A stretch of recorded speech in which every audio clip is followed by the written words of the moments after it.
야단 보따리를 찾아주셔서 감사합니다. 구독, 좋아요, 알림 설정 꼭 눌러주세요. 옛날 강원도 깊은 산장에 부녀가 살고 있었습니다. 그들은 사냥꾼으로 짐승을 잡아 가죽을 벗겨 장에 내다 팔아 생계를 유지했지요. 아버지 이름은 유장백, 그는 젊어서 수많은 전장터를 누비던 훌륭한 장수였습니다. 그런데 그는 적군 오랑캐 장군들 중에서 가장 뛰어난 처녀 장군과 사랑에 빠졌지요. 그녀는 아주 신출귀몰하여 아군 병사들이 제일 두려워하는 적장이었습니다. 그런데 서로 죽여야 하는 전장터에서 두 사람은 첫눈에 사랑에 빠졌지요. 그리하여 밤마다 몰래 빠져나와 서로 사랑을 나누었습니다. 그러다 적장인 처녀 장군이 임신을 했고 딸을 낳았지요. 헌데 그녀는 적장과 내통했다는 혐의로 즉결 처형되었습니다. 그 소식을 듣고 아군의 장수인 유장백은 적진으로 숨어 들어가 자신의 딸을 데리고 나왔지요. 그리고 그는 군을 나와 깊은 산속에서 사냥하면서 딸을 키웠습니다. 그리고 그는 딸의 이름을 유연수라 지어 주었지요. 아버지, 오늘 꿩 2마리를 누가 먼저 잡나 저와 내기 하실래요? 아이고 얘야, 이제 내가 너와 겨루기는 너무 벅차다. 나는 이제 내 상대가 되지 못한단다. 아버지 오늘도 엄살만 부리실 건가요? 그냥 사냥하는 것은 재미가 없단 말이에요. 그러니 나와 내기 해줘요, 아버지네. 그래, 알았다. 허나 너무 무리는 하지 말거라. 두 사람은 각각 활과 화살을 챙겨 사냥을 떠났습니다. 오늘은 꿩 사냥을 하는 날이었지요. 두 사람은 한참을 걸어 들어가 계곡에 들어섰습니다. 맑고 깨끗한 계곡물은 졸졸 흐르고 있었지요. 헌데 그 순간 딸 연수가 숲을 향해 갑자기 화살을 날렸습니다. 아버지 눈에는 아무것도 보이지 않았지요. 아니, 뭐가 있었느냐? 제가 이겼어요, 하하. 연수가 화살을 날린 곳으로 가보니 정말로 꿩이 잡혀 있었습니다. 하이고야, 나는 꿩이 있는지조차 몰랐다. 역시 나는 내 상대가 안 돼. 그녀는 타고난 감각으로 미세한 움직임만으로도 사냥감을 정확히 포착해냈지요. 아버지 실망하기에는 벌써 이르지 않아요? 아직 1마리가 더 남았으니 말이에요. 두 사람은 꿩을 잡기 위해 계곡을 따라 위로 올라갔습니다. 그런데 한참을 가다 보니 계곡물에 핏물이 흘러내려왔지요. 아버지 위쪽에 뭔 일이 있는 것 같아요. 그래, 어서 한번 가보자꾸나. 한참을 올라가자 계곡 위쪽에 여러 사람들이 죽어 있었습니다. 그런데 모두 칼에 베어 있었지요. 부녀는 죽은 시신들을 모두 살펴보았습니다. 아버지 이자는 아직 숨이 붙어 있어요. 아버지는 얼른 그자의 상태를 살펴보았습니다. 칼이 등을 스쳐갔지만 생명에는 지장이 없어 보였지요. 이자를 어서 내게 업히거라. 아버지는 누군지도 모르는 청년을 등에 업었습니다. 그리고 빠르게 집으로 달려갔지요. 그리고 그를 침상에 눕히고 치료를 시작했습니다. 예, 연수야, 어서 가서 엉겅퀴와 백반 좀 가져오너라. 네, 아버지. 잠시 후 연수는 엉겅퀴와 백반을 가져왔고 아버지는 이들을 빻아 청년의 상처에 발라 주었습니다. 그런데 이자들은 왜 죽임을 당한 것일까요? 글쎄다, 뭔가 큰 사건에 휘말린 것 같다. 그런데 이자는 천민의 옷을 입고는 있으나 고생한 흔적이 없어요. 일부러 신분을 숨기려 위장한 것 같아요. 내 말을 듣고 보니 그렇구나. 역시 내 눈은 참으로 예리하다. 두 부녀는 정성을 다해 부상당한 청년을 치료해 주었습니다. 그리고 사흘 후 그가 눈을 떴지요. 이곳은 어디인가요? 이곳은 산중이라네. 이제 정신은 좀 드는가? 제가 사는 건가요? 그렇다네. 자네는 살아났네. 그렇다면 저와 같이 있던 자들은 어떻게 되었나요?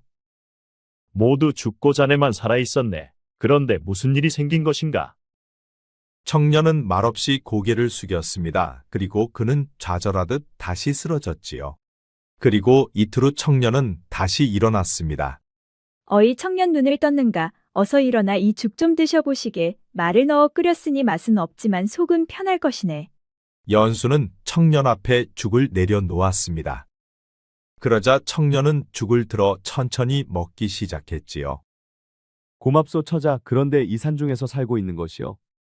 그렇다네. 나와 아버지 단둘이 살고 있지. 그런데 그런 것은 왜 묻는 것인가? 아니 그저 궁금해서 물어봤을 뿐이요. 그런데 왜 자꾸 내게 반말을 하는 것이요? 아니 그럼 반말하지 존댓말 쓰랴? 내가 누군지도 모르는데 어떻게 존댓말을 쓴단 말이냐? 그러니까 그게 초면이니까 더 조심하는 차원에서 예를 갖추어 존댓말을 쓰는 것이요. 흥, 존댓말 좋아하시네. 나는 너한테 존댓말 쓰고 싶은 마음이 1도 없거든. 청년은 그런 연수를 보며 예의도 없고 싸가지도 없다고 생각했습니다. 아 알겠소. 하고 싶은 대로 하시오. 그런데 아버지는 어딜 가신 것이요? 아버지는 가죽 팔러 장에 가셨네. 그리고 자네에게 필요한 약도 사오실 게야. 아 그렇소? 참으로 고맙소. 청년은 연수 부녀의 도움으로 빠르게 회복이 되었습니다. 2달 후 청년은 완전 회복되어 사냥도 따라다녔지요. 야, 빨리빨리 못 따라오냐? 너 때문에 자꾸만 늦어지잖아. 아 알았어. 그런데 내가 너무 빠르잖아. 야, 이 정도 속도로 가다가는 토끼도 못 잡겠다. 날 짐승들은 빠르니 그들보다 빨라야 해. 어디 꼭 계집애같이 약해 빠져서는 그래도 사내라고 쯧쯧. 이제 계집애라는 소리 그만 좀 하면 안 돼요? 허참 그럼 나를 한번 이겨보던가. 어찌 사내가 되어 계집인 나보다 느리고 약하느냔 말이다. 연수는 청년 도운을 데리고 이산저산을 뛰어다녔습니다. 그 바람에 청년은 아주 죽을 맛이었지요. 얹혀 사는 주제의 집에만 있을 수도 없고 사냥을 따라 나서면 숨이 턱 밑까지 차오르고 심장이 터져 죽을 것만 같았지요. 그래도 그는 이를 악물고 연수를 쫓아다녔습니다. 그것만이 자신이 살 수 있는 길이라 생각했지요. 그렇게 3개월이 지나니 이제 그도 연수만큼은 아니지만 그래도 웬만큼을 산을 잘 타게 되었습니다. 그만큼 이제 그도 체력이 많이 올라왔지요. 오 서단계도 3년이면 풍어를 읊는다더니 이제 보니 너도 서단계 흉내는 내는구나. 아니 그래도 그렇지 어디 나를 개에 비유하시오. 그럼 내가 걔보다 나은 게 뭔데? 연수는 청년 도운을 전혀 인정하지 않았습니다.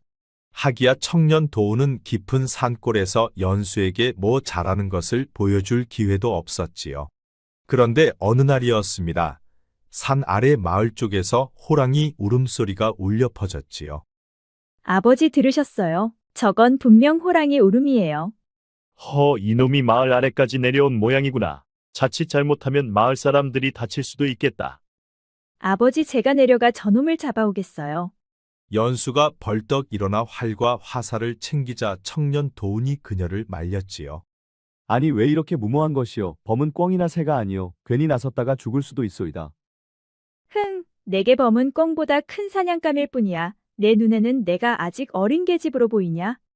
아니 그래도 범은 여느 날짐승과는 다른데. 연수는 도운의 말림을 뿌리치고 산 아래 마을 쪽으로 달려갔습니다. 그러자 도운도 하는 수 없이 혀를 차며 그녀를 따라갔지요. 산 아래 마을 입구에 도착하자 어둠 속에서 거대한 호랑이가 울부짖으며 뛰쳐나왔습니다. 그러자 연수는 주저없이 활시위를 당겼지요. 그런데 연수의 화살이 범의 어깨를 꿰뚫었지만 호랑이는 오히려 더 사나워져 번개처럼 달려들었습니다. 이런 생각보다 빠르네. 그런데 그때 도운이 돌멩이를 집어 던지며 다른 쪽으로 호랑이를 유인했습니다. 이쪽이다 짐승아. 호랑이의 시선이 도운에게 쏠린 그 순간 연수는 2번째 화살을 잽싸게 날렸지요. 그런데 이번엔 호랑이의 눈을 꿰뚫었습니다. 그러자 거대한 호랑이가 몸부림치다 땅바닥에 쓰러졌지요. 두 사람은 크게 한숨을 쉬며 서로를 바라보았습니다. 내가 아니었으면 당신은 지금 호랑이 발톱에 찢겨 나갔을게요. 무슨 소리. 내가 아니었으면 넌 지금 호랑이 뱃속에 있을걸. 내가 유인을 해주었기에 당신이 호랑이 눈을 맞출 수 있지 않았소.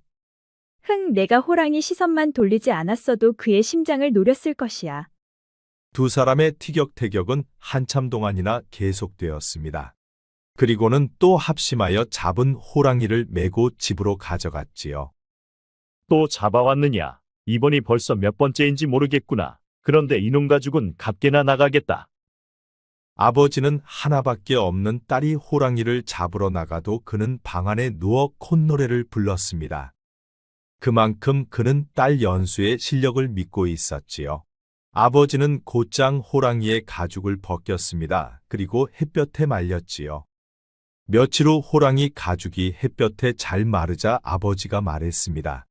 예, 연수야. 저 호랑이 가죽을 들고 이번에는 내가 장에 다녀오거라. 다녀오면서 구경도 좀 하고 맛있는 것도 사 먹거라. 네, 아버지. 야, 이도훈, 호랑이 가죽 챙겨. 아니, 내가 왜 호랑이 가죽을? 어허, 말이 많다. 챙기라면 얼른 챙기면 될 것이지. 이제 못 좀 머리가 컸다 이거냐? 청년 도우는 찍소리도 못하고 호랑이 가죽을 챙겨 어깨에 들쳐맸습니다. 그리고 그는 연수 뒤를 쫄래쫄래 따라갔지요. 그렇게 사나래 마을에 도착하자 연수는 어느 상점으로 들어갔습니다. 아이고 연수야 오래간만이다. 오늘도 호피를 가져왔구나. 네, 아저씨. 이번 것은 전에 것보다 훨씬 커요. 오 정말 그렇구나. 이 정도면 제값 좀 받을 수 있겠다 하하. 내 이번에는 10냥을 더 얹어주마. 자 바꿔라 50냥이다. 고마워요, 아저씨. 그런데 같이 온 총각은 누구냐? 내 조수인게야. 네, 맞아요. 허허 우리 연수가 이제 조수도 생기고 앞으로 얼마나 더 많은 호피를 가져올지 기대가 되는구나 하하. 연수가 상점을 나오자 도운이 따지고 들었습니다. 아니, 언제부터 내가 그쪽 조수란 말이요. 허시르면 그만이지 왜 그렇게 정색을 하느냐? 허참, 이제 나를 완전 종놈 취급하는구려. 야, 이놈아, 그러니 그런 소리 듣고 싶지 않으면 사냥이라도 제대로 해보란 말이다.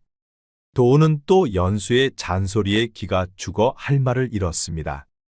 그런데 그때 어떤 덩치 큰 사내 하나가 연수에게 터벅터벅 걸어왔지요. 아이구야, 이런 시골 장터에 미인이 다 있었다니 참으로 반갑구려. 나는 열마지기 땅을 가지고 있는 박만복이여. 우리야 한번 잘해보면 어떻겠소?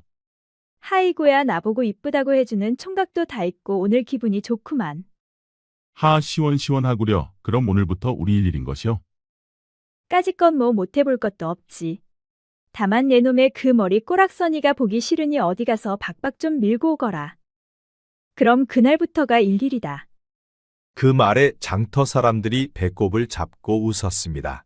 머리를 박박 밀으면 스님이 되는 것이고 스님은 여자를 가까이 하면 안 되었지요. 그러니 사실상 퇴짜를 놓은 것이었습니다. 아니 그러니까 머리 깎고 오면 나와 사귄다는 것이요. 박만복은 연수의 말뜻을 이해하지 못했습니다. 하이고야, 그렇게 반박자 느려서야 어디 춤이라도 한 번 같이 출 수가 있겠느냐? 아니 도대체 뭐라는 거요? 그러니까 나보고 머리 깎고 춤추자는 거요? 그 말에 장터 사람들이 또 한 번 배꼽 잡고 웃었지요. 하이고야, 저래가지고 땅 10마지기는 어떻게 샀나 몰라. 혹시 부모에게 20마지기 물려받아서 10마지기는 노름으로 잃고 10마지기밖에 남은 것은 아니냐? 하이곰에 그건 또 어떻게 알았대요? 가만 보니 이 처자가 점쟁이 빤스를 입었나 보네. 장터 사람들은 웃겨 죽겠다며 또 배꼽 잡고 한참을 웃었습니다. 그들은 갈 생각도 하지 않고 두 사람의 대화를 계속 들었지요. 아이고 참말로 웃긴 인형놀이를 공짜로 보는 것 같소 하? 그런데 그때 도운이 연수의 옷을 잡아 끌었습니다. 이제 어서 가시오, 연순왕자. 예서 너무 많은 시간을 지체한 것 같소. 오라 그러니까 내가 나의 경쟁 상대란 말이냐. 오늘 너하고 나하고 결판을 내보자. 지는 사람이 깨끗이 물러나는 것이다. 아 그게 좋겠소. 두 사람이 겨뤄서 승부를 내면 볼만하겠소이다 하? 덩치 큰 박만복의 말에 구경꾼들까지 거들자 도운은 무척 난처한 표정으로 연수를 보았지요. 그러자 연수는 어깨만 살짝 들어올릴 뿐이었지요. 왜 날 보느냐? 자신이 없는 것이야. 아니, 자신이 없긴 누가 없다고 그러시오. 결국 도운은 계획에도 없던 덩치 큰 박만복과 겨룰 수밖에 없었습니다. 그런데 덩치 큰 박만복의 힘이 장난이 아니었지요. 도운이 다람쥐처럼 빠져다니자 그는 자신보다 더 큰 바위덩이를 번쩍 들어 도운에게 던졌습니다. 사람들은 그 모습을 보고 기겁을 했지요. 아이고야 천하장사는 저리 가라구만. 힘이 아주 장사요 장사? 그런데 연수를 따라 사냥을 다니며 단련된 도운의 몸놀림도 무척 빨랐습니다.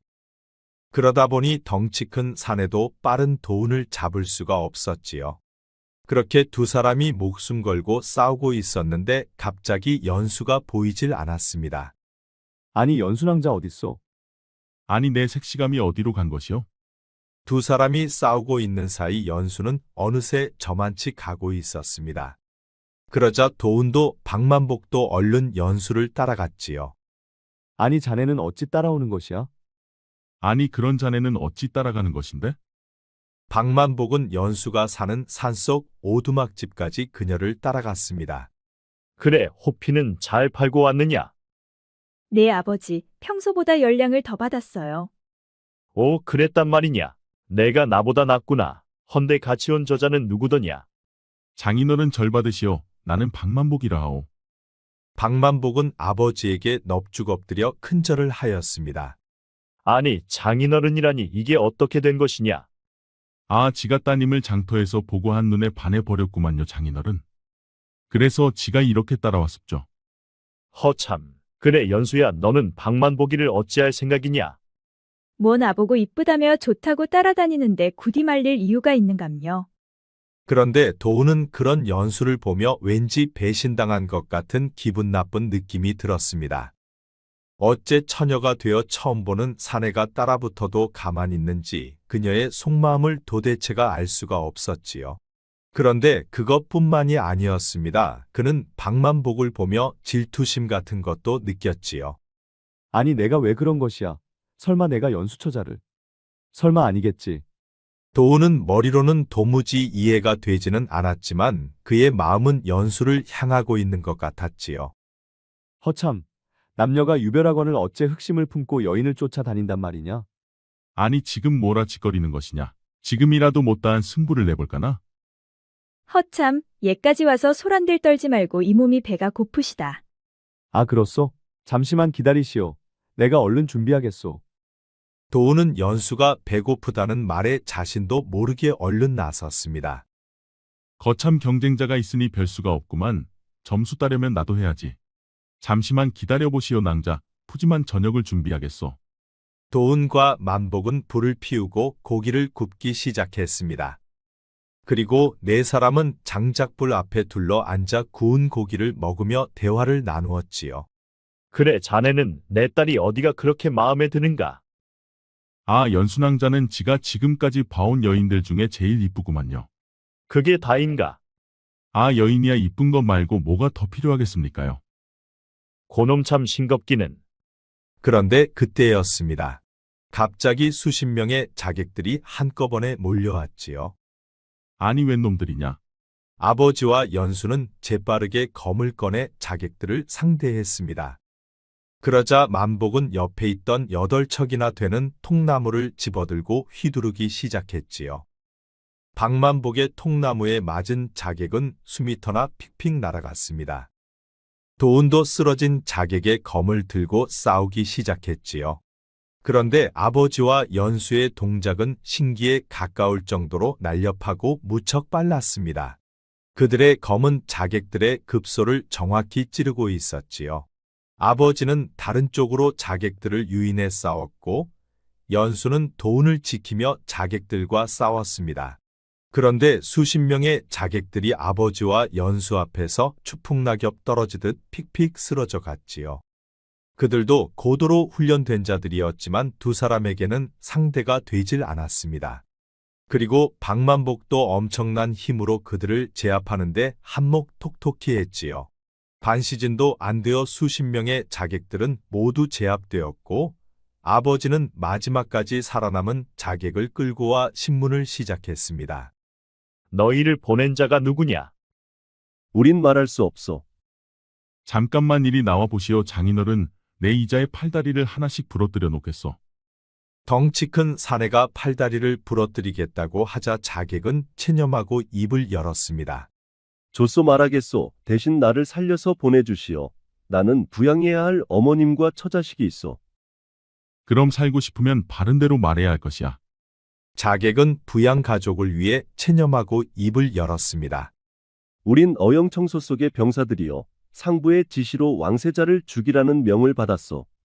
아니 이곳에 왕세자가 어딨단 말이냐? 저분이요. 저분이 왕세자요. 자객은 손가락으로 도운을 가리켰습니다. 그러자 모두가 깜짝 놀랐지요. 아니 내 놈이 지금 무슨 수작을 부리는 것이냐? 어째 저자가 왕세자라는 것이야? 사실이요. 반정으로 임금은 폐위되었고 왕세자는 반정을 피해 궁을 빠져나갔소. 자객의 말에 세 사람은 도운을 보았습니다. 그러자 그제서야 도운이 입을 열었지요. 저자의 말이 맞소.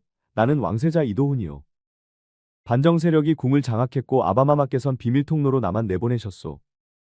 뭔가 신분을 숨기고 있다는 것은 알고 있었지만 왕세자라니 뜻밖이군. 미안하게 되었소. 내 자신을 숨길 수밖에 없었던 상황을 양해해 주길 바라오. 아버지 유장백은 깊은 한숨을 내쉬며 조용히 말문을 열었습니다. 반정 세력으로 왕세자께서 위험에 빠졌다. 너희들은 어찌하면 좋겠느냐? 나는 하찮은 좀생이로 보았는데 왕세자였구려. 허나 이 박만복이 불의를 보면 참지 못하는 성격이요. 당장 한양으로 쳐들어가 반정 세력을 모두 아작을 내겠소이다. 연수는 뭔가를 골똘히 생각하더니 도운을 보며 말했지요. 옷깃만 스쳐도 인연이라 했소. 내 그대를 도우리다. 좋다. 너희들의 생각이 그러하다면 한번 해보자꾸나. 허나 상대가 상대인 만큼 준비를 철저히 해야 할 것이야. 모두들 고맙소. 앞으로 험난한 길이 되겠지만 아바마마의 왕위를 다시 찾아 드릴 수만 있다면 정말 좋겠소. 마당에서는 장작불이 활활 타오르고 있었고 네 사람은 서로 손을 맞잡았습니다. 그리고 적들이 왕세자 이도운의 위치를 알았기에 더 이상 오두막 산장에는 머물 수가 없었지요. 그리하여 그들은 아침 일찍 계곡으로 향했습니다. 그런데 이미 반정 세력의 병사들이 그들의 뒤를 바짝 쫓고 있었지요. 아버지 보아하니 어젯밤 자객들은 선발되었던 것 같습니다. 지금 100여 명의 병사들이 우리 뒤를 바짝 쫓고 있어요. 그렇다면 계속 피할 수만은 없으니 작전을 세워야겠다. 연수는 재빠르게 지형을 살폈습니다. 그리고 그는 재빠르게 작전을 세웠지요. 이곳은 계곡이므로 저 절벽 위의 바위들을 굴리면 한참을 굴러갈 것이요. 바위를 굴리면 최소 수십 명을 제거할 수 있어. 그리고 이곳에 장작을 쌓고 불을 붙이면 연기가 계곡에 가득 찰 것이요. 연기에 질식된 적들은 우왕좌왕할 것이고 그때 내가 그들 속으로 들어가 끝장은 내겠습니다. 그리고 왕세자는 저 위쪽에서 적들에게 노출되어 미끼가 되어 적들을 유인하는 역할이요. 그러니 박만복은 절벽이 바위를 굴고 아버지께서는 계곡의 연기를 맡아주십시오. 연수가 지형만 보고 순식간에 작전을 세우는 것을 보고 아버지 유장백은 갑자기 그녀의 엄마가 생각났습니다. 그녀는 오랑캐 장군들 중에서도 가장 뛰어난 장군이었지요. 바로 전설적인 백전백승의 장군이었습니다. 그런데 오늘 보니 연수는 어머니의 피를 그대로 이어받았지요. 어느새 아버지 유장백의 눈이 촉촉히 젖어 눈물이 맺혀 있었습니다. 박만복은 절벽 위로 올라가 커다란 통나무 여러 개를 만들어 놓고 여러 개의 바위 밑에 하나씩 꽂아 두었습니다. 그리고 아버지 유장백은 절벽 위에서 박만복이 통나무를 자르고 남은 가지들을 계곡에 수북히 쌓아 두었지요. 모든 준비가 끝나자 연수는 도운을 데리고 계곡 아래로 내려갔습니다. 그러자 멀지 않은 곳까지 이미 적들이 쫓아오고 있었지요. 지금이요. 연수 말에 이도운이 적들 앞에 모습을 드러냈습니다. 저기 있다. 어서 쫓아라. 도운을 발견한 적들이 빠르게 쫓기 시작했습니다. 그러자 연수는 도운을 데리고 준비한 곳으로 뛰었지요. 왕세자를 발견한 적들은 그를 놓칠세라 무척 빠르게 쫓아왔습니다. 그리고 함정을 준비한 곳까지 들어왔지요. 그때 연수는 신호를 보냈고 계곡에 장작에 불이 붙었습니다.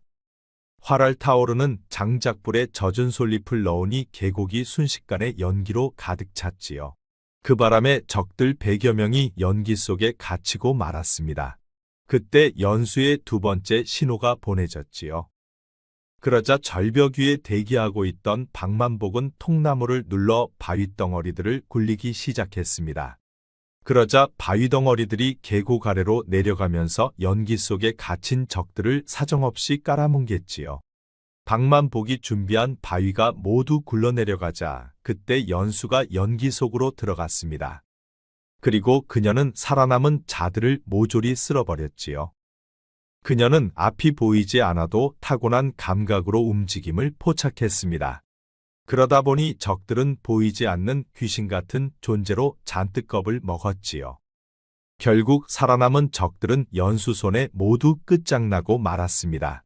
잠시 후 연기가 거치자 살아남은 자가 한 명도 없었지요.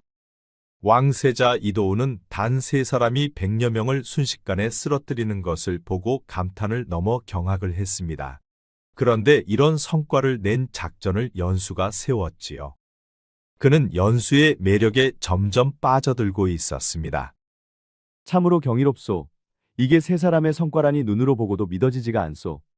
특히 연순왕자의 작전은 참으로 탁월했소. 흥, 칭찬은 사양하겠소. 내 어머니에 비하면 나는 3발의 피여. 연수 말의 아버지는 하늘을 보았습니다. 그는 사랑하는 연인을 무척이나 보고 싶었지요.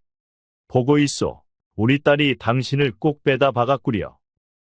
승리도 잠시 그들은 다음 계획을 세워야 했습니다.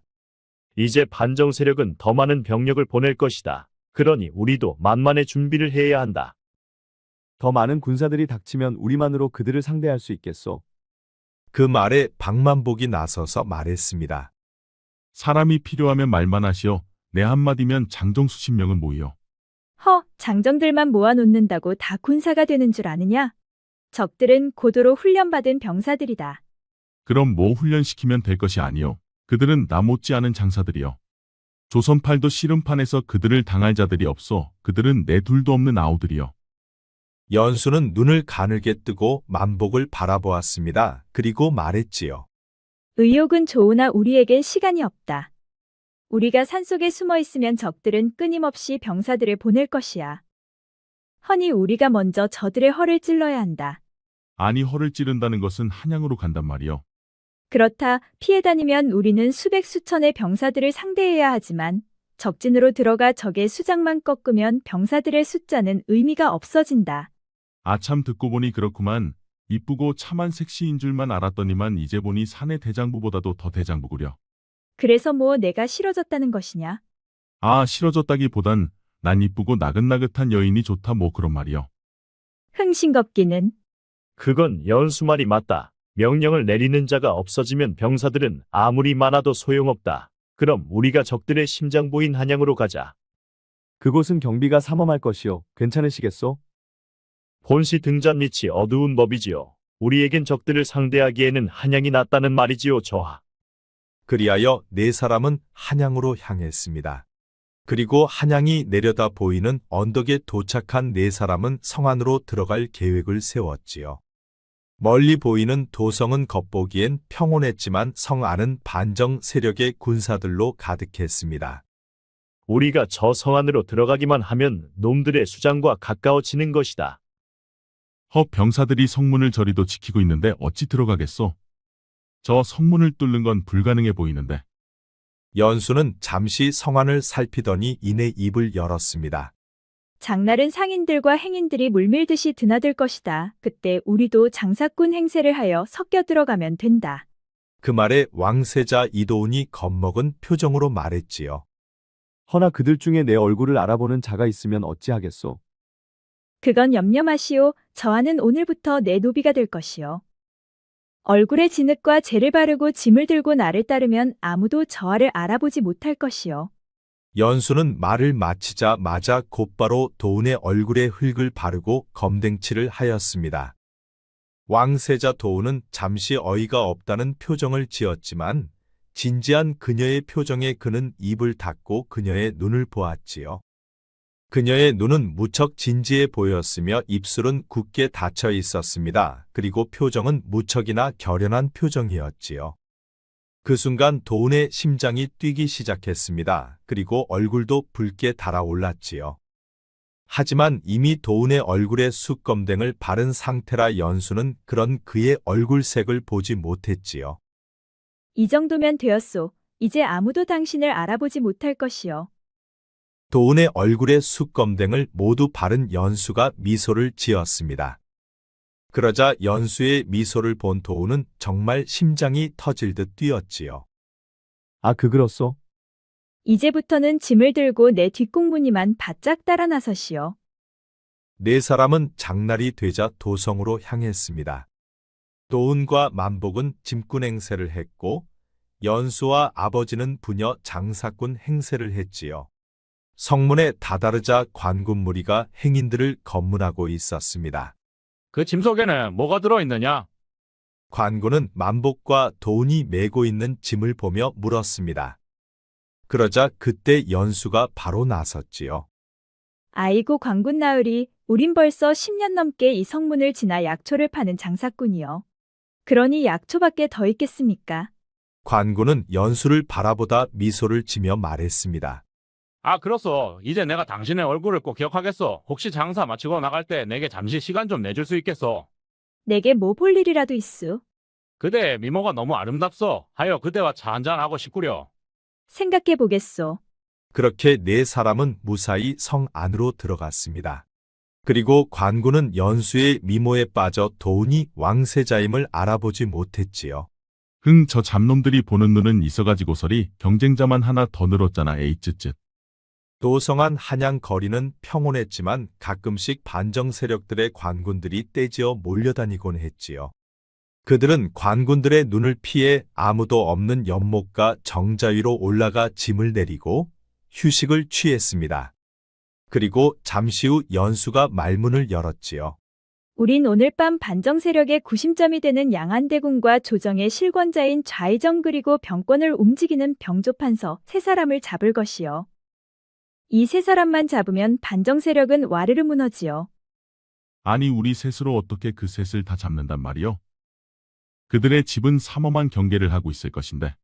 잡는 것은 내가 할 것이다. 자네는 저하를 모시고 아버지와 함께 그자들을 지켜만 주면 되네. 허참 보면 볼수록 당신은 무섭다 못해 두렵구려. 어떻게 여인의 몸으로 적진의 심장을 단독으로 혼자 노리겠다는 것이요? 혼자 위험하지 않겠소? 그러다 다치기라도 하면 어쩌려고 그러시오. 혼자가 낫소. 사람만 많아지면 들킬 확률도 높고 실패할 확률도 그만큼 높아지요. 왕세자 도운은 걱정스러운 듯 연수를 바라보았습니다. 그는 지금 연수를 절대적으로 의지하고 있었지요. 한편 석양이 지고 달빛이 도성을 비출 때쯤 양안대군의 집에서는 반정 세력의 핵심인 좌의정과 병조판서 셋이서 대화를 나누고 있었습니다. 임금은 패위했고 왕세자만 잡으면 이제 저들은 적통이 없어. 이미 수많은 병사들을 보내 일대를 샅샅이 뒤지고 있어. 머지않아 좋은 소식이 올 것이오. 어서 왕세자 그놈을 하루빨리 잡아들이거라. 그래야 내가 왕위에 올라설 수가 있지 않겠느냐. 아, 그야 당연히 대군께서 왕위에 올라서셔야지요. 이보시오, 병판 하루빨리 그자 좀 잡아오시오. 그런데 그때였습니다. 창문이 스르륵 열리더니 검은 그림자 하나가 바람처럼 가볍고 사뿐하게 들어왔지요. 아니, 너는 누구냐? 흥, 내 놈들은 이 시각에도 모여서 역적 모의를 하는 것이냐? 오냐 잘됐다 이놈들. 한 놈씩 일일이 찾아다닐 수고를 덜어주었군 그래. 아니, 웬 놈이기에 감히 이곳에 들어와 설치는 것이야. 병조판서가 밖에 경비병들을 부르려 하자 복면 여인의 검끝이 병조판서의 급소를 찔렀습니다. 그러자 병조판서가 순간 의식을 잃고 힘없이 제자리에 푹 하고 쓰러졌지요. 주둥아리 나불거릴 놈 또 있느냐? 아니, 이놈이 감히 얘가 어디라고? 좌의정의 말이 채 끝나기도 전에 복면 여인의 검은 그자의 급소를 찔렀습니다. 그 바람에 그도 픽하고 쓰러졌지요. 조선의 군대를 움직이는 자, 또 조정의 실권자, 그리고 조선의 왕을 꿈꾸는 자가 지금 연수 앞에 있었습니다. 이미 둘은 기절해 있고 양안대군만이 의식이 멀쩡했지요. 자네는 누가 보낸 자인가? 나는 누가 보내서 온 것이 아니다. 이곳에 불의가 있기에 스스로 찾아온 것이다. 내가 왕위에 올라서면 특별히 내게 큰 포상을 내리겠다. 그러니 내 편에 서거라. 당신이 왕이 되는 일은 절대 없을 것이다. 그러니 내 말에 순순히 따르거라. 방문 밖에는 경비병들이 잔뜩 있었지만 그들보다는 복면 여인의 칼날이 더 가까이 있었습니다. 그러다 보니 반정 세력의 구심점인 양안대군도 경비병들을 부를 수가 없었지요. 자칫 한 번의 실수로 목이 날아갈 판이었습니다.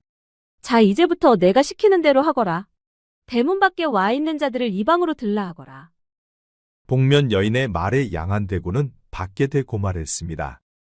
그러자 경비병들이 대문 밖에 있는 사람들을 데려왔지요.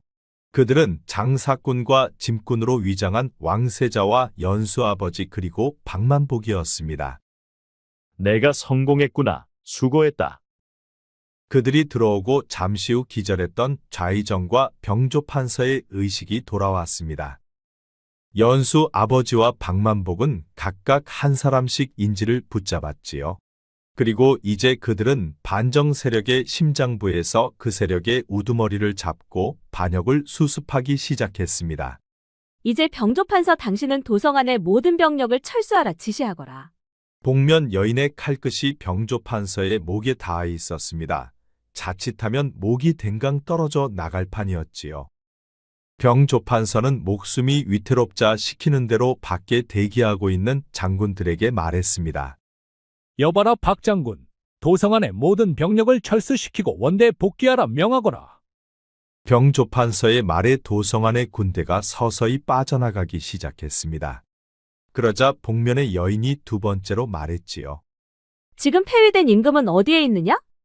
궁궐 안동궁전에 유폐되어 있어. 그렇다면 사람을 보내 폐위된 임금을 이리로 모셔오고 내금이 병사들도 모두 데려오거라. 좌의정도 하는 수 없이 폐위된 임금과 금군을 데려오라 명했습니다. 그러자 복면의 여인이 세 번째로 말했지요. 양한대군, 이 집에 있는 사병과 관군을 모두 밖으로 물러나라 명하거라. 그 말에 대군도 모든 사병과 관군을 밖으로 내보냈습니다. 이제 커다란 영안대군의 집에는 몸종들만 남았지요. 그리고 잠시 후 폐위된 임금이 도착했습니다. 그리고 금군 내금이 병사들 100여 명이 영안대군의 집 안으로 들어왔지요. 아바마마 무탈하신지요? 아니, 내가 정령 왕세자란 말이냐. 그렇습니다, 아바마마. 부자는 서로를 부둥켜 안았습니다. 그래, 이게 어떻게 된 일인지 어서 말해보라. 왕세자 이도우는 지금까지의 자초지종을 상세히 말해 주었습니다. 아니, 그렇단 말이냐. 정말 단 세 사람이 반정 세력을 꺾은 것이냐. 참으로 놀라운지고. 그 중에서 이 여인의 활약이 크옵니다, 아바마마. 그제서야 연수는 복면을 벗고 주상 전하께 인사를 했습니다. 전하 소녀 유연수라 하옵니다. 저의 아버지는 조선의 훌륭한 장수였지요. 오, 그랬구나. 부녀가 나를 살렸도다. 폐위된 임금은 연수와 아버지의 두 손을 꼭 잡았습니다. 그리고 박만복의 손도 잡아 주었지요. 왕세자 이도우는 얼굴을 닦고 내금위장에게 명했습니다. 내금위장, 이곳에 있는 모든 반역 세력을 모두 포박하시게. 알겠습니다, 세자죠. 그렇게 역모를 처음 모의한 곳에서 그들은 내금이 금군들에게 포박되고 말았습니다. 화무 11홍이라 했던가요? 그들의 세상은 그리 오래가지를 못했습니다. 그 후 역모를 주동한 자들은 모두 처형되고 죄가 무겁지 않은 자들은 모두 사탈관직되어 유배를 떠났지요. 그리고 폐위된 임금은 다시 왕위에 올랐습니다. 그렇게 이제 궁궐은 평화가 찾아왔지요. 그동안 노고가 많았소. 그대들 덕분에 난이 잘 해결되었느니라. 임금은 연수와 아버지 그리고 박만복에게 포상으로 벼슬자리를 주었습니다. 그리고 아버지에게는 고을 현감의 자리를 주었지요. 성은이 망극하옵니다, 전하. 하지만 저는 벼슬보다 사냥하면서 사는 게 좋사옵니다. 그러니 현감의 자리는 더 훌륭한 인재에게 주심이 마땅하다 아래옵니다. 나도 벼슬을 하고 싶지 않습니다. 얽매이기보다 자유롭게 달리며 사냥하면서 사는데 내 적성에 맞지요. 저도 벼슬은 싫습니다요, 전하. 지는 고향에서 후배들에게 씨름이나 가르치면서 사는 게 좋습니다요. 연수와 아버지 박만복은 벼슬을 마다하고 궁을 나왔습니다. 그런데 그들이 떠나가는 뒷모습을 보며 안타까워하는 사람이 있었지요. 왕세자 도우는 떠나가는 그녀의 뒷모습을 바라보며 가슴이 너무 아팠습니다. 부디 잘 가시오. 조만간 내 꼭 찾아가리다. 그의 눈은 촉촉히 젖어 눈물이 앞을 가렸습니다. 이제 어디로 갈 것이요? 가긴 어디로 가겠느냐. 정든 내 집으로 가야지. 뭐 이제 경쟁자도 없어졌는데 우리 이제 오늘부터 일일해보면 어떻소?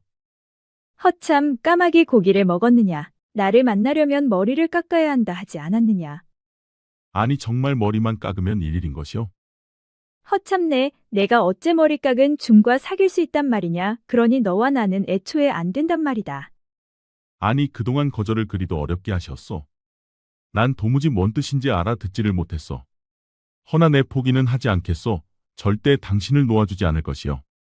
뭐 나 좋다고 쫓아다니는 것을 내막을 수는 없지만 끝까지 내 부인이 되는 일은 없을 테니 일찌감치 포기하거라. 박만복은 집으로 가지 않고 연수를 따라 나섰습니다. 그리고 그는 연수의 사냥도 따라 다녔지요. 그렇게 한 해가 흐르고 꽃피는 봄이 온 어느 날이었습니다. 왕세자 도우는 말 타고 멀리서 그들을 보고 있었지요. 박만복과 연수는 허물없는 사이가 되어 웃고 장난치며 걸어가고 있었습니다. 그 모습을 본 왕세자는 조용히 발걸음을 돌렸지요. 그는 연수를 사랑했지만 마음을 표현하지 못했습니다. 그리고 그는 아픈 가슴을 안고 궁으로 돌아갔지요. 그렇게 세월이 흐르고 연수와 박만복은 부부가 되었습니다. 그리고 그들에게는 귀엽고 깜찍한 아이들이 여러 태어났지요. 아이들은 마당에서 장난치며 뛰어놀고 있었습니다. 임금이 된 도우는 사복 차림으로 그들을 멀리서 바라보았지요. 행복하게 잘 살고 있구려. 부디 오래오래 행복하시구려. 세월이 흘렀어도 이도우는 연수를 잊지 못했습니다. 그리고 연수는 박만복과 평생을 함께하며 행복하게 살았지요. 조선의 장수 아버지와 오랑캐의 여장군 사이에서 태어난 연수는 지략과 용기 그리고 능력으로 반정 세력을 꺾었습니다.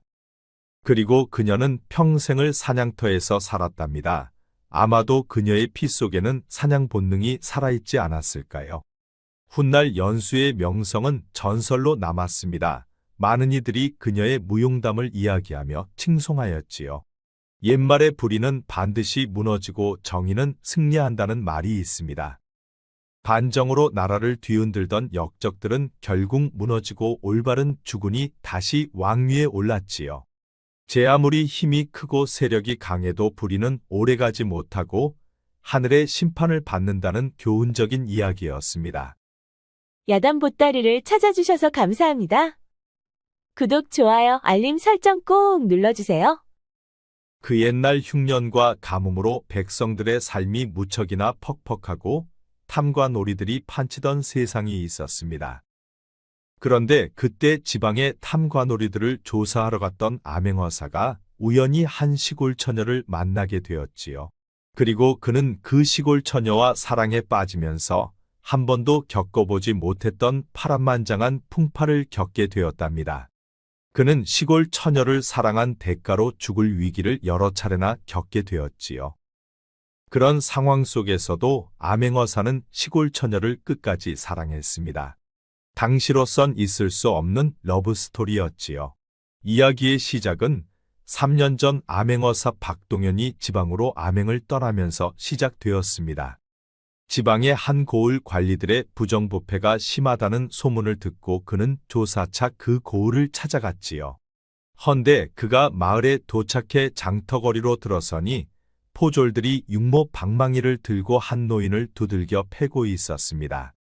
아니 이놈이 내라는 세금은 안 내고 어딜 도망 다니는 것이야. 이보시오, 내가 무슨 도망 다녔다는 것이요. 주저앉아 매를 맞고 있는 노인의 어깨가 부들부들 떨리고 있었습니다. 그런데 그 옆에서 한 처녀가 애원하며 포졸들을 말리고 있었지요. 나으리, 저희 아버지는 분명 세금을 냈습니다. 부역표가 잘못된 것 같으니 다시 한 번만 살펴봐 주십시오. 아니 인연이 감히 관청 문서를 들먹이는 것이냐? 당장 물러서지 못할까? 암행어사 박동현이 그 상황을 지켜보고 있었는데 처녀의 주장이 왠지 맞는 것 같아 보였지요. 그녀는 일관되게 세금을 분명 냈다고 주장을 하고 있었습니다. 그녀의 눈빛은 진실돼 보였고 또 아버지를 생각하는 마음이 무척 효녀 같아 보였지요. 그리하여 암행어사 박동현은 신분을 감추고 포졸들에게 다가가 물어보았습니다. 혹시 그 장부를 잠깐만 내게 보여줄 수 있겠소? 아니 내 상관도 아닌 자가 어찌 관청의 장부를 보겠다는 것이오? 나는 지나는 길이오만 보아하니 뭔가 착오가 있어 보이어. 잠시면 되니 어서 내게 보여줘 보시오. 아니 이자가 미쳤나? 관청의 장부는 아무나 볼 수 없다는 것을 모르는 것이오. 양반 체면에 똥칠하고 싶지 않거든 어서 저리 가시오. 관청의 장부를 아무나 볼 수 없다는 것쯤은 나도 잘 알고 있어. 허나 저들이 정말 세금을 냈다면 관청의 문제가 아니겠소. 그러니 바로 잡아야 할 것은 저 백성들이 아니라 관청일 것이요. 만약 그 장부를 내게 보여주지 않으면 나는 저 노인을 진술을 받아 한양 사원부의 수사를 정식으로 접수하겠소이다. 만에 하나 노인의 죄가 없다는 것이 밝혀지면 저 노인을 매질한 당신은 옷을 벗고 죄값을 받게 될 것이요. 박동연의 말에 포졸이 바짝 졸았는지 갑자기 고분고분해지면서 상냥한 말투로 바뀌었습니다. 거참 별것도 아닌 일로 어째 사원부까지 들먹이는 것이오. 예소 얼른 보시고 금방 주시오. 암행어사 박동연은 포졸에게서 장부를 받아 찬찬히 살펴보았습니다. 그러자 바로 허점이 보였지요. 이건 상평창 정식 직인이 아니고 사사로이 만든 가짜 직인이군. 게다가 가보년이라고 새겨져 있는데 올해는 을미년이여. 이는 작년 부역표로 이중 징수를 하고 있는 셈이요. 박동연의 말에 구경꾼들이 술렁이기 시작했습니다. 맞아, 우리들도 2번씩 걷어가지를 않았나? 이건 해도 너무하는군. 구경하던 사람들이 술렁거리자 포졸들은 당황한 기색이 역력했지요. 지금 무슨 막말을 하시는 것이오? 관청을 무시하는 거요. 백성들이 그를 모른다 하여 이중 삼중으로 세금을 거두어 들이면 백성들은 어찌 살라는 거요. 아니 양반인 것 같아서 대접을 해주었건만 어찌 이리 무엄한 것이오. 그때 당황한 포졸이 박동연에게서 부역표를 낚아챘는데 실수로 부역표를 땅바닥에 떨어뜨리고 말았습니다. 그러자 선화가 부역표를 집어들었는데 부역표 맨 뒷장이 뜯겨져 있는 게 보였지요. 장부 뒷장이 뜯겨져 있는 것으로 보아 이 부역표에는 뭔가 숨겨야 할 게 있었나 봅니다. 내년이 감히 관청을 모함하는 것이냐? 포졸들의 행동을 보면서 암행어사 박동연은 이 지역 관리들의 횡포가 무척 심각하다는 생각이 들었습니다. 장부에 문제가 있음을 지적해도 그들은 순순히 인정을 하지 않았지요. 하지만 이들은 그저 졸개들일 뿐 정작 이를 꾸미는 자들은 상급 관리들이 틀림없었습니다. 가짜 상평창 직인에다 뒷장이 뜯겨져 있는 관청 장부라. 이는 감찰 대상감이요. 그리고 조작된 부역표를 들고 백성을 탄압하는 것 또한 감찰받아 마땅하오. 박동연의 말에 포졸들은 할 말을 잃었습니다. 그저 변변찮은 선비쯤으로 알았는데 한마디 한마디가 보통 사람 같지가 않았지요. 암행어사 박동연의 말에 구경하던 사람들의 원성이 여기저기서 터져 나왔습니다. 그리고 금방이라도 뭔 일이 날 것만 같았지요. 에잇 오늘따라 재수가 없구만. 오늘은 이만 돌아가지만 다음번엔 저놈의 영감탱이를 관하로 끌고 가 물꼬를 내줄 것이야. 포졸들은 재수 없다며 장부를 들고 떠나갔습니다. 포졸들이 물러가자 딸 선화는 주저앉은 아버지를 부축해 주었습니다. 아버지 괜찮으셔요? 노인은 떨리는 손으로 피 묻은 소매를 닦아내며 애써 미소를 지었습니다. 나는 괜찮다. 너무 염려 말거라. 헌데 노인은 많이 맞아서인지 딸 선화가 부축해도 일어나 걷지를 못했지요. 그러자 암행어사 박동연이 주저앉아 있는 노인을 부축해 주었습니다. 걸으실 수 있겠소? 나는 괜찮소. 헌데 니신지는 모르오나 참으로 고맙소. 덕분에 큰 봉변을 면했구려. 고맙습니다, 선비님. 선비님 아니었다면 저들은 아버지를 순순히 풀어주지 않았을 것이어요. 그런데 이런 일이 종종 있는 것이요. 최근 들어 바짝 더하는 것 같습니다. 올해 3년째 흉년이 들면서 걷어들이는 세금이 적어지니 관리들의 횡포가 갈수록 커지고 있는 것 같아요. 그런데 사람을 이렇게까지 패다니 해도 너무한 것 같습니다. 그녀도 충격을 크게 받은 듯 상기된 얼굴로 눈빛에 힘주며 말했습니다. 그랬구려. 어서 아버님부터 집으로 모십시다. 박동연은 그의 딸 선화와 함께 아버지를 부축해 집까지 데려다 주었습니다. 그리고 그를 방까지 모셔드렸지요. 당분간 푹 좀 쉬셔야 할 것 같소. 박동연이 일어서려 하자 노인이 박동연의 손을 잡았습니다. 이렇게 신세를 졌는데 저녁을 드시고 누추하지만 하룻밤 묵어가면 어떻겠소? 아니요, 나는 괜찮으니 신경 쓰지 마시오. 그래도 이리 가시면 내가 섭하오. 박동현은 어쩔 수 없이 그의 집에서 하룻밤 묵기로 했습니다. 쾌쾌한 흙냄새가 나는 오래된 집이었지만 그것만 빼면 방 안은 아늑하고 편한 느낌이었지요. 잠시 후 선화가 저녁상을 차려 방으로 가져왔습니다. 선비님, 차린 것은 없지만 많이 드셔요. 고맙소. 잘 먹겠소이다. 박동현은 좁은 방에서 선화가 차려온 저녁을 부녀와 마주 앉아 먹었습니다. 꽁보리밥에 산나물 반찬이었지만 그런대로 입맛에는 잘 맞아 맛은 있었지요. 그런데 두 분이서만 사시오? 그렇다오. 선화의미는 수년 전에 병들어 세상을 먼저 떠났다오.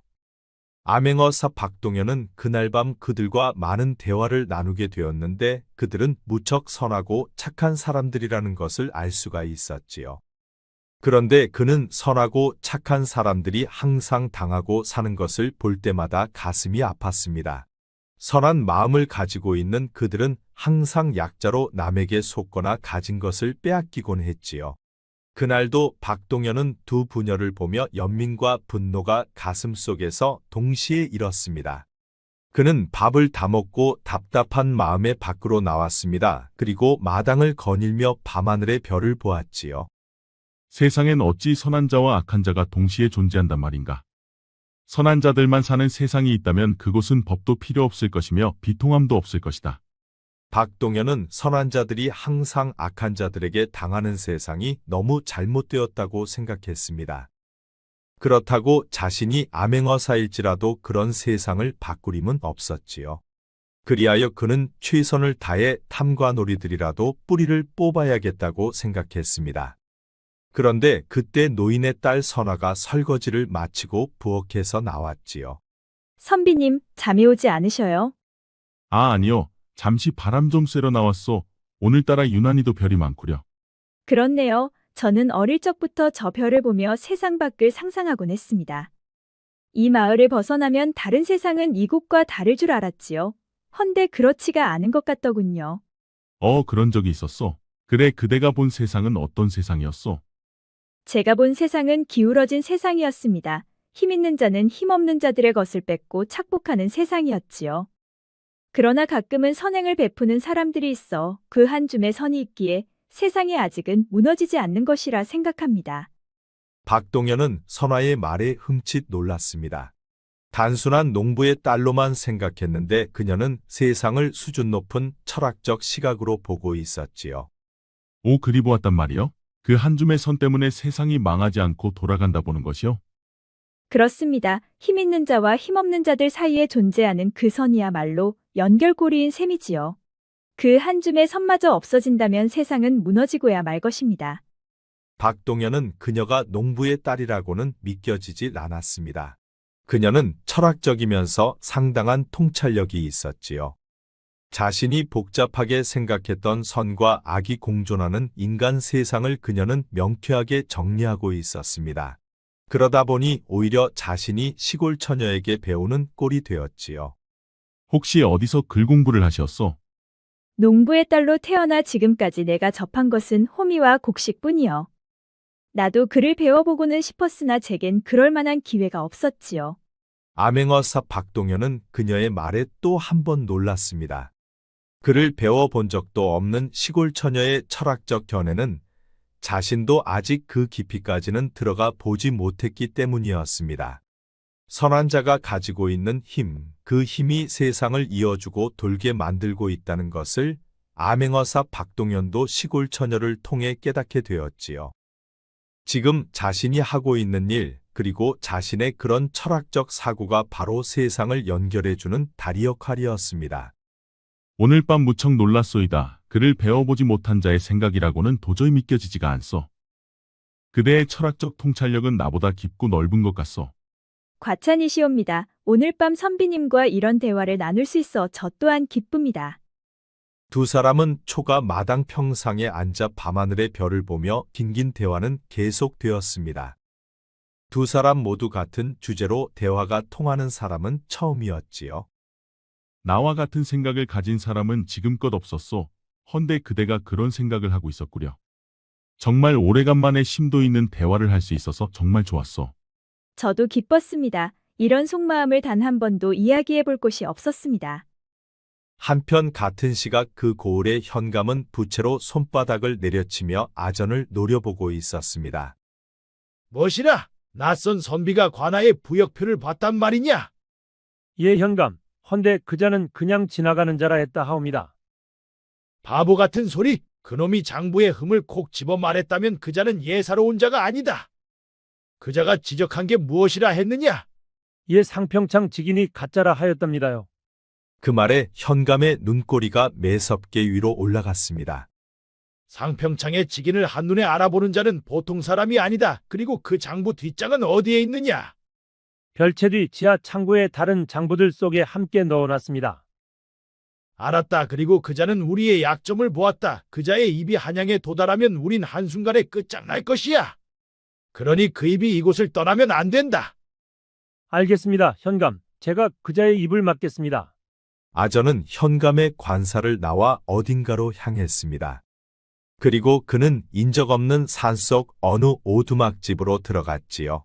자네가 처리해줘야 할 일이 하나 있네. 이번엔 누구요? 타지에서 들어온 양반이네. 양반은 값이 2배요. 알겠네. 반드시 내일 중으로 일을 끝내야 할 것이야. 그자가 우리 고을을 떠나는 일이 있어서는 절대 아니 되네. 알겠소. 걱정 마시오. 언제 우리 애들이 실수한 적이 있어? 한편 암행어사는 다음 날 아침 선화의 집을 나섰습니다. 하룻밤 잘 묵고 가오. 누추한 곳에서 묵느라 불편은 하지 않으셨소? 방안이 아늑해 편히 잘 잤습니다. 그리고 선환왕자, 언제 기회가 되면 그대와 더 많은 대화를 나누고 싶소. 그대의 철학적 통찰력에 감탄했소이다. 저 또한 선비님을 통해 많은 것을 배웠습니다. 다시 뵙게 된다면 더 많은 주제로 논하고 싶습니다. 박동현은 선화의 집을 나서면서도 왜인지 자꾸만 그녀를 돌아보았습니다. 천한 신분이었지만 그녀의 철학은 수준 높고 고귀했지요. 훌륭한 인재로다. 저런 머리로 조정을 움직일 수만 있다면 힘 있는 자와 힘 없는 자들이 서로 융합하는 따뜻한 세상을 만들 수 있지 않겠는가. 그는 아쉬움을 뒤로하고 이고을 관리들의 병폐를 조사하기 위해 또 다시 시장을 찾았습니다. 그리고 그는 상인들과 농민들을 통해 많은 정보를 수집하기 시작했지요. 이고을 관리들이 세를 이중으로 걷는 것은 다반사고 나라에서 정한 기준보다 훨씬 웃도는 세금을 걷고 있었습니다. 내 예상대로군. 부패할 대로 부패했어. 이제 증거만 잡으면 되겠어. 그는 왼종일 조사를 마치고 늦은 밤 주막으로 향했습니다. 그런데 주막은 마을 끝자락 외진 곳에 위치해 있었지요. 선아 그 처녀 글도 모르는 천한 신분이건만 눈으로 세상의 이치를 읽어내는 그 지혜라니 그 눈빛이 내 마음을 흔들었구나. 그는 홀로 주막을 찾아가면서도 자꾸만 선화의 생각이 떠올랐습니다. 그런데 그때였습니다. 어둠 속에서 스산한 기운과 함께 검은 그림자가 불쑥 나타났지요. 그리고 그는 순식간에 박동현을 향해 검을 휘둘렀습니다. 박동현은 몸을 틀어 가까스로 피했으나 팔뚝에 얕은 상처가 났지요. 그 순간 박동현도 검을 뽑아 들었습니다. 내 검을 피하다니 운이 좋은 놈이구나. 허나 내 놈의 운은 그리 길지 못할 것이다. 내 놈은 누가 보낸 자냐? 그것은 내가 알 바 아니다. 단지 너는 오늘 내 손에 죽어주기만 하면 된다. 검은 살수는 잽싸게 두 번째 검을 휘둘렀습니다. 그리고 박동현의 검과 몇 번에 부딪히는 소리가 들렸지요. 박동현도 상당한 검술 실력을 가지고 있었지만 살수의 실력은 확실히 그를 능가했습니다. 그렇게 박동현이 점점 불리해져 가고 있을 즈음 그는 서서히 두려움이 몰려오기 시작했지요. 그리고 그에게 죽음의 공포가 드리워지고 있었습니다. 그런데 그 순간 어디선가 돌덩이가 날아와 살수의 눈을 정확히 맞췄습니다. 그 바람에 살수는 한쪽 눈의 시력을 잃었고 그는 주춤거리며 흔들리기 시작했지요. 박동현은 그때를 놓치지 않고 살수에게 일격을 가했습니다. 그 바람에 살수는 상처를 크게 입고 숲속으로 사라졌지요. 그러자 그때 선화가 숲을 속에서 달려나왔습니다. 많이 다치셨나요, 선비님?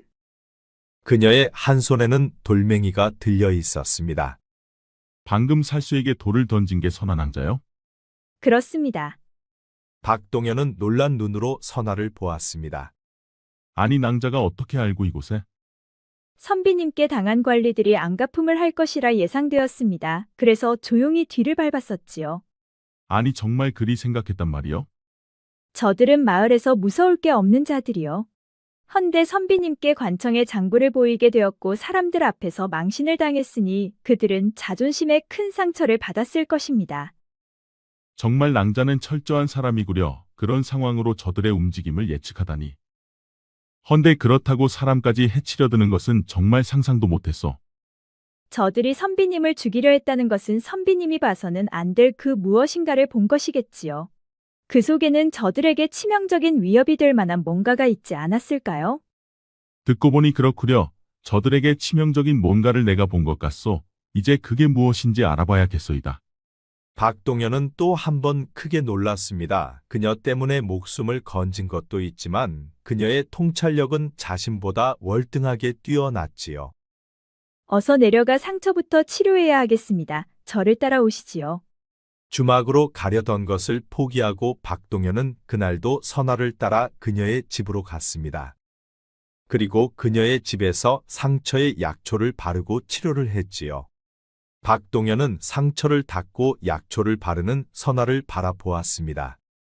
그녀는 보면 볼수록 참으로 매력적인 여인이었지요. 아이고 어쩌다 일이 된 것이요? 별거 아니요. 그저 좀 배웠을 뿐이요. 낭자 오늘 그대에게 크게 빚졌소. 선비님이 아니었다면 저희 아버지는 이미 옥에 갇혔을 것입니다. 저희 부녀야말로 선비님께 크게 빚진 셈이지요. 한편 그 시각 현감은 두 눈을 부릅뜨며 아전을 향해 큰 소리치고 있었습니다. 아니 이런 일을 실수하다니 내 놈이 제정신인 게야. 그 자들은 전문 살수쟁이라 저도 믿었습니다. 헌데 일이 실패할 줄 미처 몰랐지요. 그런데 갑자기 어디선가 돌멩이가 날아와 눈을 맞았다 합니다. 아니 누가 그 현장에 또 있었단 말이냐? 그 자들도 그게 누군지 알 수가 없었다고 합니다. 이러다 일만 더 커지는 게 아니냐? 그자가 고을을 떠나기 전에 반드시 처리해야 한다 알겠느냐? 알겠습니다, 현감. 이번에는 단단히 일러두겠습니다. 관사를 나온 아전은 다시 산속 오두막집을 찾아갔습니다.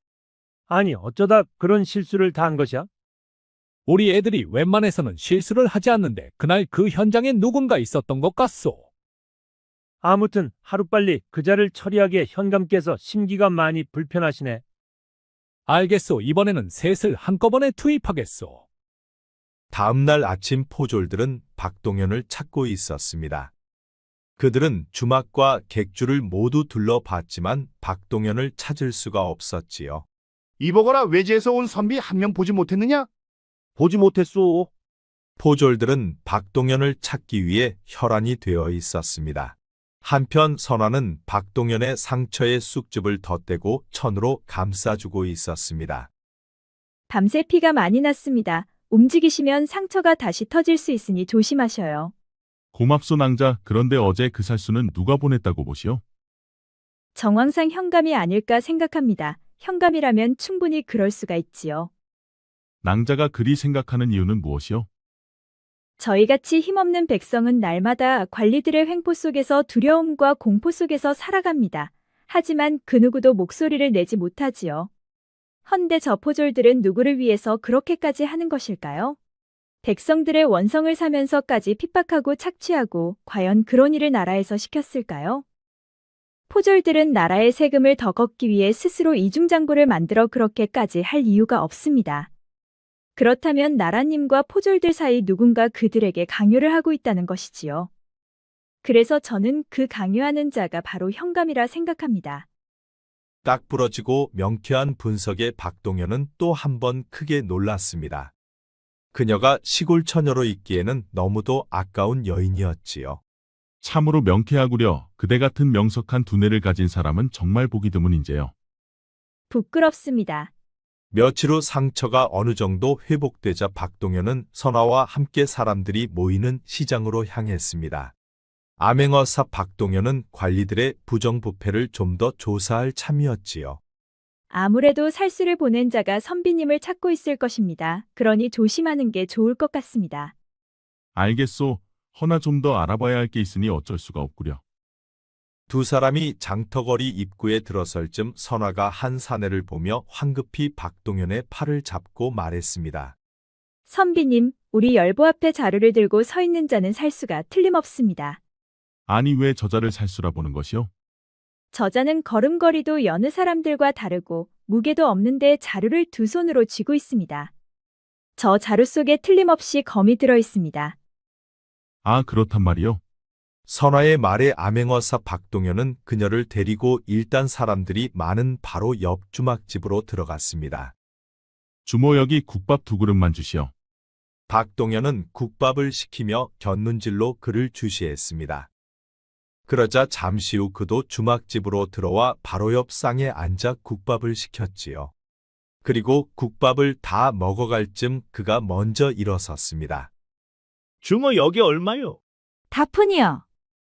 평민복장의 살수는 계산을 마치고 박동현의 뒤쪽으로 점점 다가왔습니다. 그 순간 선화가 손에 쥐고 있던 메밀가루를 살수를 향해 잽싸게 뿌렸지요. 그 바람에 검을 반쯤 뺀 살수는 눈에 메밀가루가 들어가 주춤거렸습니다. 그 사이 박동현과 선화는 후다닥 달아날 수가 있었지요. 두 사람은 한참을 달려 안전한 곳에 이르자 박동현이 말했습니다. 이번에도 낭자가 내 목숨을 살렸구려. 사람들 속에서 자객을 알아내다니 참으로 대단하오. 아닙니다. 나는 단지 저들이 어떤 생각을 하고 어떻게 움직일지 예상을 했을 뿐입니다. 박동현은 또다시 선화라는 여인에 대한 특별한 관심이 생겼습니다. 그녀는 정말 여느 여인들과는 확연히 달랐지요. 한편 그날 저녁 현감은 얼굴이 울그락불그락하면서 아전을 향해 고래고래 고함을 질렀습니다. 무엇이라 이번에도 실패했단 말이냐? 그렇습니다. 그런데 이번에는 그 선아라는 계집년이 살수에게 메밀가루를 뿌렸다 합니다. 무엇이라? 어째 그 계집년이 그곳에 있었단 말이냐? 아마도 지난번 살수에게 돌을 던져 방해한 것도 그년이 아닐까 생각합니다. 이런 맹추 같은 것들 같으니라고 어쩌다 계집년 하나 때문에 이를 그르친단 말이냐? 이제 어떻게 할깝쇼? 더 이상 그자들 믿고 있다가는 우리가 위험할 수 있다. 그러니 연애를 베풀고 그 선비를 찾아 초대하라. 그 자리에서 그자를 독살하고 그 계집년과 영감탱이는 잡아서 물꼬를 내줄 것이다. 알겠습니다, 현감.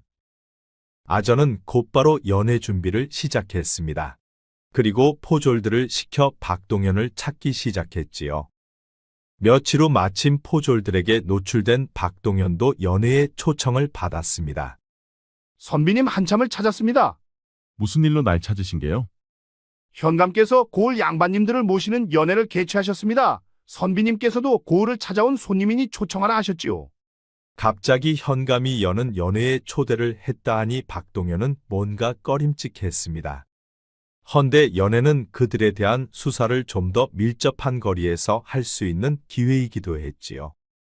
알겠소. 내 참석하리다. 내일 보름달이 뜨는 밤 관아 후원의 정자로 오시면 됩니다. 알겠소. 내 그리 가리다. 포졸이 돌아가고 뭔가 꺼림칙한 박동현은 선화를 찾아가 말했습니다. 선아낭자, 현감이 연애에 나를 초대했소. 이건 무슨 의미이겠소? 그들은 선비님의 목숨을 노리는 자들입니다. 헌데 그들은 벌써 2번이나 실패했지요. 그러니 3번째는 다른 방법을 쓸 것이라 생각합니다. 그러니까 그 연애는 연애를 위한 연애가 아니라 나를 끌어들이려는 연애라는 것이요. 그렇습니다. 연애는 명분일 뿐 선비님을 잡으려는 함정일 것입니다. 듣고 보니 그렇겠구려. 허나 나는 이미 참석하겠다 말했소. 가시면 위험합니다. 호랑이 굴에 스스로 들어가는 격이지요. 그렇다고 이제와 안 갈 수는 없소. 그리고 나도 그자들에게 꼭 얻어내야 할 것들도 있어. 그렇다면 저도 함께 가겠습니다. 위험한 곳인 만큼 제가 눈이 되어드리지요. 만약 저들이 판함정이라면 그대 또한 위험해질 것이요. 그러니 더욱더 선비님께서 가시는데 제가 빠질 수는 없죠. 선화의 고집으로 박동현은 어쩔 수 없이 선화와 함께 현감의 연회를 찾아갔습니다. 그러자 그곳에는 현감과 몇몇의 양반들이 먼저 와 기다리고 있었지요. 어서 오시오, 선비. 초대해 주어서 고맙소. 지나는 나그네까지 이렇게 초대를 다해 주시고 현감의 관대함에 참으로 놀랐소이다. 뭐 그쯤으로 그러시오. 우리 고을은 전통적으로 길손에게 후한 편이라오. 자, 이리 와 내 곁에 앉으시오. 박동현은 현감 옆에 앉았습니다. 그러자 현감이 동현의 잔에 술을 따라 주었지요. 자, 한 잔 쭉 드시구려. 그런데 우리 고을에는 무슨 일로 찾으셨소? 나는 팔도를 유람 중이여. 이곳 마을은 내 유람 중 거쳐가는 마을 중 하나요. 선비님께서는 살만한가 보. 팔도유람도 아무나 할 수 있는 것은 아니잖소. 모 조상님들께 물려받은 전답에서 매년 곡식이 부족함 없이 나오니 이 몸이 나태해진 것 같아 유람을 하는 것이요. 그렇소. 참으로 부럽소이다. 그래, 선비께서는 어느 분파요? 나는 밀양박씨 규정공파요. 그렇소. 그렇다면 아주 뿌리 깊은 양반 가문이 아니요. 시간이 흐르자 다른 양반들은 취기가 올라와 먼저들 돌아갔습니다. 이제 현감과 박동현만 남았지요. 자, 이제 마지막 잔이요. 내 술 한 잔 받으시오. 현감이 박동현의 잔에 술을 따르려 하자 선아가 정자 위로 올라왔지요. 현감, 이 술이야말로 방금 내린 술이옵니다. 그러니 한번 드셔보시지요. 선아의 얼굴을 직접은 처음 본 현감이 물었습니다. 너는 처음 보는 얼굴이구나. 그런데 그 술은 어디서 가져온 것이냐? 저는 주조장에서 온 메란이라 하옵니다. 현감께 드리고자 일구러 간내린 술을 가져왔습죠. 내 마음은 가상하나 지금은 필요 없다. 그러니 썩 물러가라. 현감은 결국 박동현의 술잔에 술을 따라 주었습니다. 헌데 지금 따른 술은 독이 들어있는 술이었지요. 선아는 일어나는 척을 하면서 박동현의 다리 사이로 은수저를 떨어뜨렸습니다. 그리고 현감이 따라준 술잔을 팔꿈치로 건드려 떨어뜨렸지요. 아이쿠 죄송합니다, 나리. 선아는 당황하는 척을 하면서 손수건을 꺼내 박동현의 옷에 묻은 술을 닦았습니다. 헌데 그 사이 은수저가 까맣게 변해 있었지요. 박동현도 자신의 가랑이 사이에서 까맣게 변해 있는 은수저를 보았습니다. 순간 그는 깜짝 놀랐지요. 아니 내년이 미친 것이냐 어서 저리 썩어지지 못할까. 박동현은 자신도 알았으니 선아에게 어서 관할을 빠져나가라는 신호로 그리 말했습니다. 알겠습니다요, 나리. 그럼 나리도 조심히 살펴가셔요. 그 말은 알아들었으니 박동현도 빨리 빠져나오라는 의미였지요. 선아가 내려가고 안전하게 빠져나갔을 것이라 생각한 동현이 현감을 향해 말했습니다. 현감 내 잠시 소피 좀 보고 오겠소. 박동현은 소피를 보러 가는 척하고 대문 쪽으로 향했습니다. 그러자 아전이 대문을 지키고 있다 그를 붙잡았지요. 어딜 그리 급히 가시오, 선비. 소피 볼 곳을 찾느라 그만. 한두 번 당해줬으면 됐지 이젠 그럴 필요가 없어졌어. 여봐라, 이자를 당장 포박하라. 예나리. 아니 내가 뭔 잘못이 있다고 이러시오. 말이 많구나. 포졸들은 박동현을 잡아 창고로 데려갔습니다. 아니 그런데 그곳에 선아까지 잡혀와 있는 게 아니겠습니까? 아니 낭자 이게 어떻게 된 것이오? 대문 앞에서 이자들에게 잡혔습니다. 저런 그랬구려. 잠시 후 현감이 창고 안으로 들어왔습니다. 이제야 쥐새끼들을 잡았군 그래. 자, 내 놈의 정체가 무엇이냐?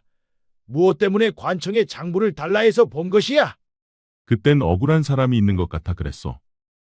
관에서 엄연히 알아서 할 일을 내 놈이 명을 재촉했구나. 여봐라, 이자의 입에서 바른 말이 나올 때까지 주리를 틀라. 예, 현감. 포졸들은 박동현을 형틀에 앉히고 주리를 틀기 시작했습니다. 태어나 처음으로 고신을 받게 된 박동현은 두 다리가 떨어져 나가는 것만 같았지요. 전년도 형틀에 묶고 주리를 틀라. 선아도 형틀에 묶여 주리를 틀기 시작했습니다. 창고 안에서는 두 사람의 비명이 끊이질 않았지요. 그리고 이틀 동안 쉬지 않고 고신을 해대니 선아가 먼저 의식을 잃었습니다. 현감날이 인연이 의식을 잃었습니다. 무엇이라 고얀년 같으니라고 전년이 두 번씩이나 이를 그르쳤겠다. 전년을 데려가 매장시켜 버리거라. 알겠습니다, 현감. 그 여인을 그냥 놔두시게. 무엇이야, 벌써 두 연놈이 정분이라도 난 것이냐? 못하느냐 어서 데려가지 않고. 어째 인간의 탈을 쓰고 이렇게 짐승만도 못한 것이요. 이놈이 아직 살아있다고 주둥이를 함부로 놀리는구나. 어차피 내 놈도 오늘 밤 안으로 저승 구경을 하게 될 것이다.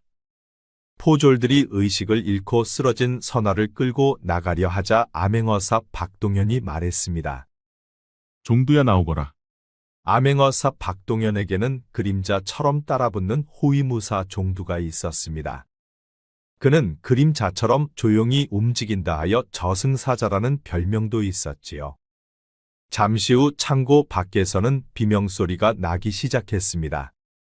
그리고 창고문이 번쩍 열렸지요. 그리고 열린 문 사이로 저승사자 같은 검객이 나타났습니다. 모두 검을 버려라. 그는 귀신 같은 솜씨로 창고 안의 포졸들과 아전까지 모두 쓰러뜨렸습니다. 그리고 그의 검은 어느새 동현의 밧줄을 끊고 현감의 목을 겨냥하고 있었지요. 현감은 귀신을 본 듯 그 자리에서 얼어붙고 말았습니다. 나는 암행어사 박동현이다. 내 놈을 살인교사 및 살인미수로 추포한다. 그리고 내 놈의 수많은 비리는 차차 형량이 계속 늘어날 것이다. 종두야 이자를 관아에 오게 가두고 철저히 감시하거라. 예, 어서. 선비가 암행어사라는 말에 현감의 얼굴이 사색이 되었습니다. 암행어사 호위무사 종두는 역졸들과 함께 현감과 아전 그리고 포졸들까지 모두 포박해 관아에 있는 옥에 가두었습니다. 그리고 박동현은 선화를 말에 태워 의원에게 달려갔지요. 걱정 마시오. 충격을 크게 받아 일시적으로 혼절해서 곧 깨어나면 괜찮을 것이오. 참으로 다행이구려. 그럼 이 처자가 깨어날 때까지 잘 좀 부탁드리겠소이다. 암행어사 박동현은 선화를 의원집에 맡기고 곧바로 관아로 찾아갔습니다. 그러자 호위무사 종두는 역졸들을 데리고 관아의 관리들을 모두 포박해 두고 있었습니다. 그래 증자들은 모두 찾았느냐? 네, 어서. 지하 창고에서 모두 찾았습니다. 암행어사 박동현은 모든 문서를 찬찬히 살펴보았습니다. 그러자 관리들의 부정부패가 끝이 없었지요. 박동현은 모든 증거를 확보해 현감과 관리들을 모두 사헌부로 넘겼습니다. 그리고 그들은 사탈관직되어 옥살이를 시작했지요. 한편 암행어사 박동현은 깨어난 선화를 그녀의 집으로 데려다 주었습니다. 아니 얘야 이게 어떻게 된 일이냐. 며칠씩이나 집을 비우고. 박동현은 선화 아버지에게 자초지종을 말해 주었습니다. 그래 고생했구나. 몸은 괜찮은 것이냐? 네, 괜찮아요, 아버지. 염려 끼쳐드려 죄송해요. 며칠 후 두 사람은 벚꽃이 활짝 핀 연못가에서 만났습니다. 그동안 참으로 고마웠소. 덕분에 3번씩이나 내 목숨을 부지할 수 있었소. 그건 선비님의 운명이 죽지 않을 운명이었기에 그런 것이지요. 이제 나는 이곳을 떠나 한양으로 가야 하오. 아마 그대는 내 평생 잊지 못할 것이오. 저도 선비님 기억이 오랫동안 남을 것 같습니다. 부디 건강하고 행복하소서. 두 사람은 대화를 나누고 이별을 하였습니다. 그리고 박동현은 말 타고 한양으로 달려갔지요. 선화는 박동현의 뒷모습을 한참 동안이나 바라보았습니다. 그는 정말 좋은 사람이었지요. 한양으로 돌아온 박동현은 입궁의 임금에게 백성들의 고충을 소상히 말해 주었습니다. 가뭄으로 인한 흉년은 짐도 어찌하지 못하는데 엎친 데 덮친 격으로 부패한 관리들이 판치니 백성들의 삶이 퍽퍽하도다. 어사 박동현은 듣거라. 부패한 관리들을 소탕하는 것만이 내가 백성들에게 해줄 수 있는 전부니라. 그러니 어사 박동현은 사명감을 가지고 부패한 관리들을 척결하라. 알겠습니다, 주상전하. 박동현은 궁을 나와 다시 암행 나갈 준비를 하는 며칠 동안 밤이면 선화 생각에 잠을 이루지 못했습니다. 그는 밤하늘에 떠있는 별을 보며 그녀 모습을 떠올렸지요. 그녀는 잘 있겠지. 이제 부녀를 괴롭히는 부패한 관리들이 사라졌으니 안정된 삶을 살고 있지 않을까. 그는 그녀가 그립기도 했습니다. 그리고 다시 그는 말 타고 지방으로 암행을 떠났지요. 그리고 3년이 흘렀습니다. 그는 이제 임금이 지시한 전국의 모든 지방 관청의 관리들에 대한 조사를 마쳤지요. 그렇게 그에 의해 사탈관직되고 투옥된 관리들의 수가 수도 없이 많았습니다. 휴, 이제야 어명을 받들어 모두 마쳤군. 그는 일을 마치자마자 말 타고 달리기 시작했습니다. 그는 쉬지 않고 달려 선화의 집을 찾아갔지요. 낭자 선화낭자 계시오?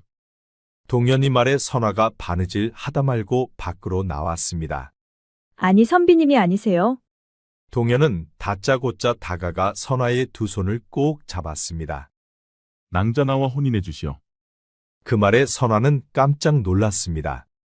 아니, 어떻게 제가 선비님과 혼인을. 이곳을 떠난 지난 3년간 단 하루도 낭자를 잊어본 적이 없어. 내 생애 나의 여인은 당신뿐이요. 동현은 선화를 꼭 안았습니다. 선화의 두 눈에는 눈물이 흐르고 있었지요.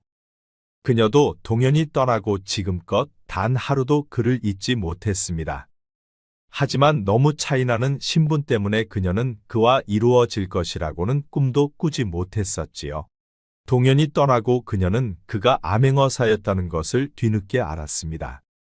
그러다 보니 박동현은 오로지 그녀의 상상 속에서만 존재했습니다. 헌데 갑자기 나타난 박동현이 혼인하자고 덤비니 그녀는 꿈인지 생시인지 분간이 안 되었지요. 그런데 그때 일 마치고 집으로 돌아오던 선화의 아버지도 그 모습을 보고 담장 밖에서 옷소매로 눈물을 닦았습니다. 박동현이 떠나고 난 후 선화는 한동안 말이 없었지요. 때론 멍하니 먼 산만 바라보고 넋나간 사람처럼 변해버린 딸을 보면서 아버지 그도 가슴이 너무 아팠었습니다. 헌데 3년 만에 나타나 그가 자신의 딸에게 청혼하고 있는 것을 보았지요. 하늘이시여 참으로 감사합니다. 두 사람의 앞날을 축복해 주소서. 그리하여 두 사람은 혼인을 하였습니다. 동현의 부모님들의 반대는 있었지만 동현의 뜻을 꺾을 수는 없었지요. 암행어사 박동현은 이제 판이금 부사가 되었습니다. 그리하여 이제 한양에서 안정된 생활을 할 수가 있었지요. 그는 한양 가까운 곳에 집을 사 선화 아버님을 모셨습니다. 그리고 수시로 선화와 찾아가 안부를 살폈지요. 나는 저 벚꽃만 보면 당신 생각이 나오. 우리가 이별하던 3년 전 사실 나는 당신을 사랑했어. 헌데 나는 어명을 받는 몸으로 그 마음을 당신께 말하지 못했을 뿐이요. 저도 당신을 사랑했습니다. 하지만 당신은 양반이었고 어사였지요. 제가 꿈꿀 수 있는 분이 아니었습니다. 이제 우리의 꿈은 이루어졌소. 나를 기다려줘 고맙소 부인. 저를 포기하지 않아줘서 고맙습니다. 선화는 글 공부를 시작해 천재적인 재능으로 학자 반열에 올랐습니다. 그리고 그녀는 자식들을 훌륭하게 키워냈지요. 그렇게 그들은 죽음의 위기를 여러 차례 넘기면서도 서로를 포기하지 않고 결국 혼인에 행복하게 잘 살았답니다. 야단 보따리를 찾아주셔서 감사합니다. 구독, 좋아요, 알림 설정 꼭 눌러주세요. 옛날 충청도 유서 깊은 마을에 1000년 전부터 내려오던 전설이 하나 있었습니다. 1000년 전 마을 앞 호수에 처녀가 억울하게 빠져 죽은 후로 백호가 나타난다는 전설이었지요. 그리고 백호는 처녀를 겁탈한 사람들을 물고 갔다는 전설이었습니다. 오래된 전설이었지만 지금까지 어르신들을 통해 전해 내려오고 있었지요. 안 가면 안 돼? 이번에 장사만 잘 되면 우리 혼례를 올릴 수 있어. 그러니 조금만 참고 기다려줘. 마을 처녀 총각 연화와 수원은 서로 사랑하는 사이였습니다. 그들은 어려서부터 솜꽃놀이 하면서 같이 자란 남매 같은 연인이었지요. 오라버니하고 떨어지기 싫단 말이야. 이번에 장사만 잘 되면 장터에 작은 상점 하나 얻고 우리 혼인해서 같이 살자. 그럼 오랫동안 떨어져 있는 일은 없을 거야. 수원은 이곳저곳 떠도는 장돌뱅이였는데 장사를 떠나기 전 연화를 달래주고 있었습니다. 그런데 연화는 수원과 떨어지기 싫어 투정을 부렸지요. 아이고 우리 이쁜이 투정도 귀엽지. 이번을 끝으로 멀리 가는 일은 없을 거야. 그러니 꾹 참고 기다려줄 수 있지. 수원은 떠나기 전 연화를 가슴으로 꼭 안아주었습니다. 빨리 와야 해. 알았지? 알았어. 최대한 빨리 돌아올게. 수원은 울고 있는 연화를 뒤로하고 장터로 향했습니다. 그는 가다 말고 수차례나 연화를 뒤돌아보았지요. 그럴 때마다 연화는 수원을 향해 손을 흔들어 주었습니다. 빨리 와야 해, 오라버니. 한편 관아에서는 새로 부임한 사또가 아전을 붙들고 새로운 지시를 하고 있었습니다. 이보거라 아전, 올해 세곡은 지난해보다 2배로 거두거라. 아이고, 사또 그렇지 않아도 백성들의 원성이 높사옵니다. 그런데 세곡을 2배로 올리면 백성들이 들고 일어날까 두렵습니다요. 그렇게 쫄 보여서야 어디 관아에서 밥이나 먹고 살겠느냐. 시키는 대로 하지 않으면 당장 내 놈부터 쫓아낼 것이다. 아전은 사또의 지시가 부당함을 알면서도 따를 수밖에 없었습니다. 그렇지 않으면 자신이 쫓겨날 판이었지요. 아전은 포졸들을 데리고 장부를 들고 다니며 집집마다 창고를 열어 강제로 곡식을 빼앗아 갔습니다. 굶주린 백성들이 무릎 꿇고 애원했지만 돌아오는 것은 몽둥이질 뿐이었지요. 하이고 이렇게 다 쓸어가 버리면 우린 뭐 먹고 살란 말이오. 그것까지 내 알바가 아니다. 나도 살기 위해 이러는 것이다. 그런데 그뿐만이 아니었습니다. 밤이 되면 젊은 안악들이 관아로 불려갔지요. 술시중을 강요받다 거부하면 남편과 아비가 옥에 갇히거나 곤장을 맞아 녹초가 되곤 했습니다. 저런 처 죽일 놈들을 보았나. 남의 부인을 데려다가 밤새 실컷 때리고 놀다니. 세상 말세다 말세요. 죽은 귀신들은 뭐하나 몰라. 저런 파렴치한 놈들을 잡아가지 않고. 대들면 강제로 마을에서 쫓아내거나 몽둥이질을 해대니 백성들은 입이 있어도 말하지 못했고 저항도 하지 못했습니다. 그러던 어느 날이었지요. 젊은 안악이 사또의 수청을 거부했는데 다음날 그녀의 서방이 관아로 끌려가 매질을 당해 소달구지에 실려 나왔습니다. 이러다 마을 사람들이 죄다 굶어서 죽거나 매 맞아 죽겠구만. 저자들에게 저주라도 거는 구판이라도 버려야 하는 것 아니오. 이거 원 무서워서 어찌 살겠소. 영감, 백성들의 원성이 너무 높소. 이제 좀 자중하는 게 좋지 않겠소? 어허, 어째 부인이 관일에 콩나라 판나라 하는 것이요. 그깟 백성의 원성은 바람이고 내 명은 칼이라. 칼이 언제 바람 앞에 꺾이는 것을 보았소. 아버님, 그깟 하소연쯤 못 해수겠습니까? 한두 놈쯤 죽어나가면 쥐 죽은 듯 조용할 것입니다. 그래, 내가 이 애비 닮아 배포가 크구나. 사내란 자고로 배포가 커야 하느니라. 사또는 부인의 만류에도 불구하고 악행을 멈추지 않았습니다. 그러던 어느 초여름날 아침이었지요. 호숫가 커다란 느티나무 아래에는 작은 초가집이 하나 있었습니다. 그 집에는 연하라는 처녀가 살고 있었지요. 연하는 마을에서 소문난 미녀였을 뿐만 아니라 성품 또한 맑고 단정했습니다. 바로 장사를 떠난 수원의 정혼녀였지요. 연하야, 요새 마을에 흉흉한 소문이 돈단다. 그러니 항상 조심하거라. 네, 어머니. 저는 물동이만 이고 얼른 돌아올 터이니 걱정 마셔요.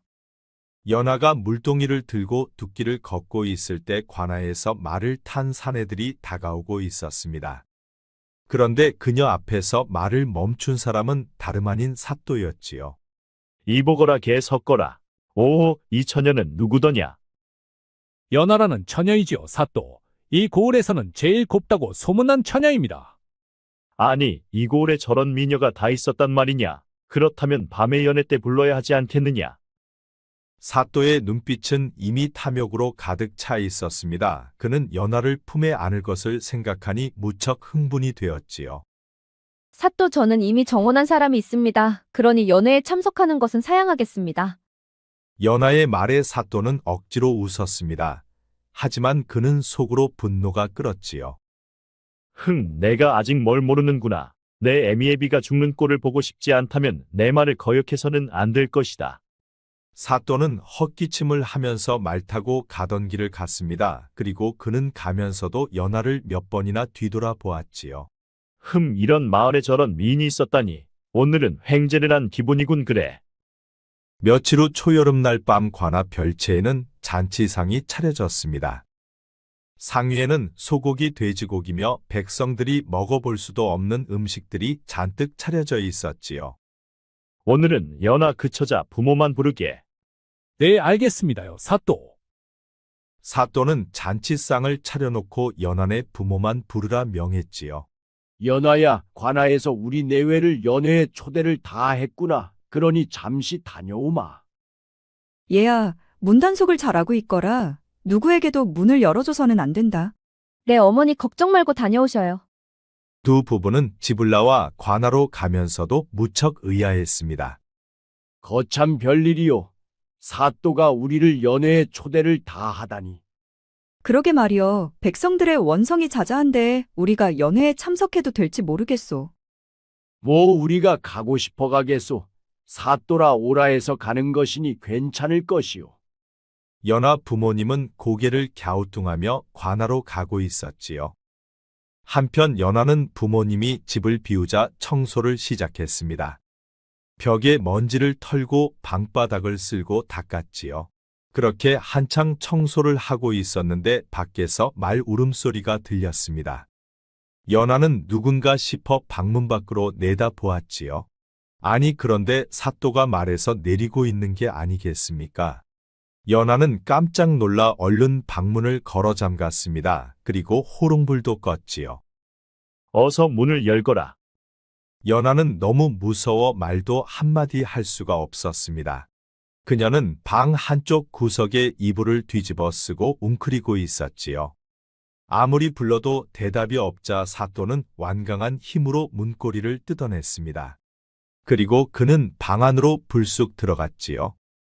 탐욕으로 가득 찬 사또는 이불을 걷어내고 그녀를 탐하기 시작했습니다.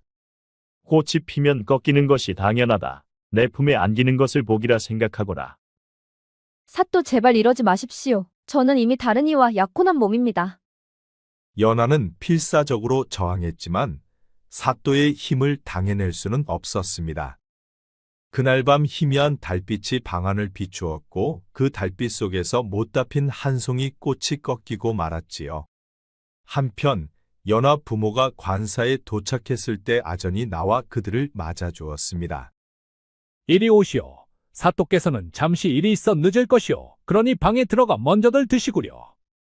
방에 들어가 보니 진수성찬이 차려져 있었습니다. 연하 부모님은 차려진 음식 앞에 앉았지요.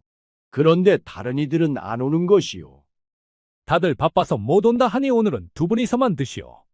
아전이 문 닫고 나가자 방 안에는 두 사람만 남았습니다. 아니 이런 연애도 다 있는 것이요? 어째 우리 둘만 남겨놓았단 말이요? 그러게 말이요. 참 별일이 왜다. 뭐 일은 사또가 알아서 하는 일이니 우린 차려놓은 음식이나 먹다 갑시다. 여보 뭔가 꺼림칙하오. 혼자 두고 온 연하가 걱정되는구려. 어서 연하에게 가봅시다. 두 부부는 음식에는 손도 대지 않고 곧바로 집으로 향했습니다. 그러자 연하가 방구석에 처박혀 울고 있었지요. 아니 얘 연하야 무슨 일이 있었니? 연하는 고개를 숙이고 말이 없었습니다. 아니 무슨 일인게야 어서 말해보거라. 연하는 끝까지 입을 열지 않았습니다.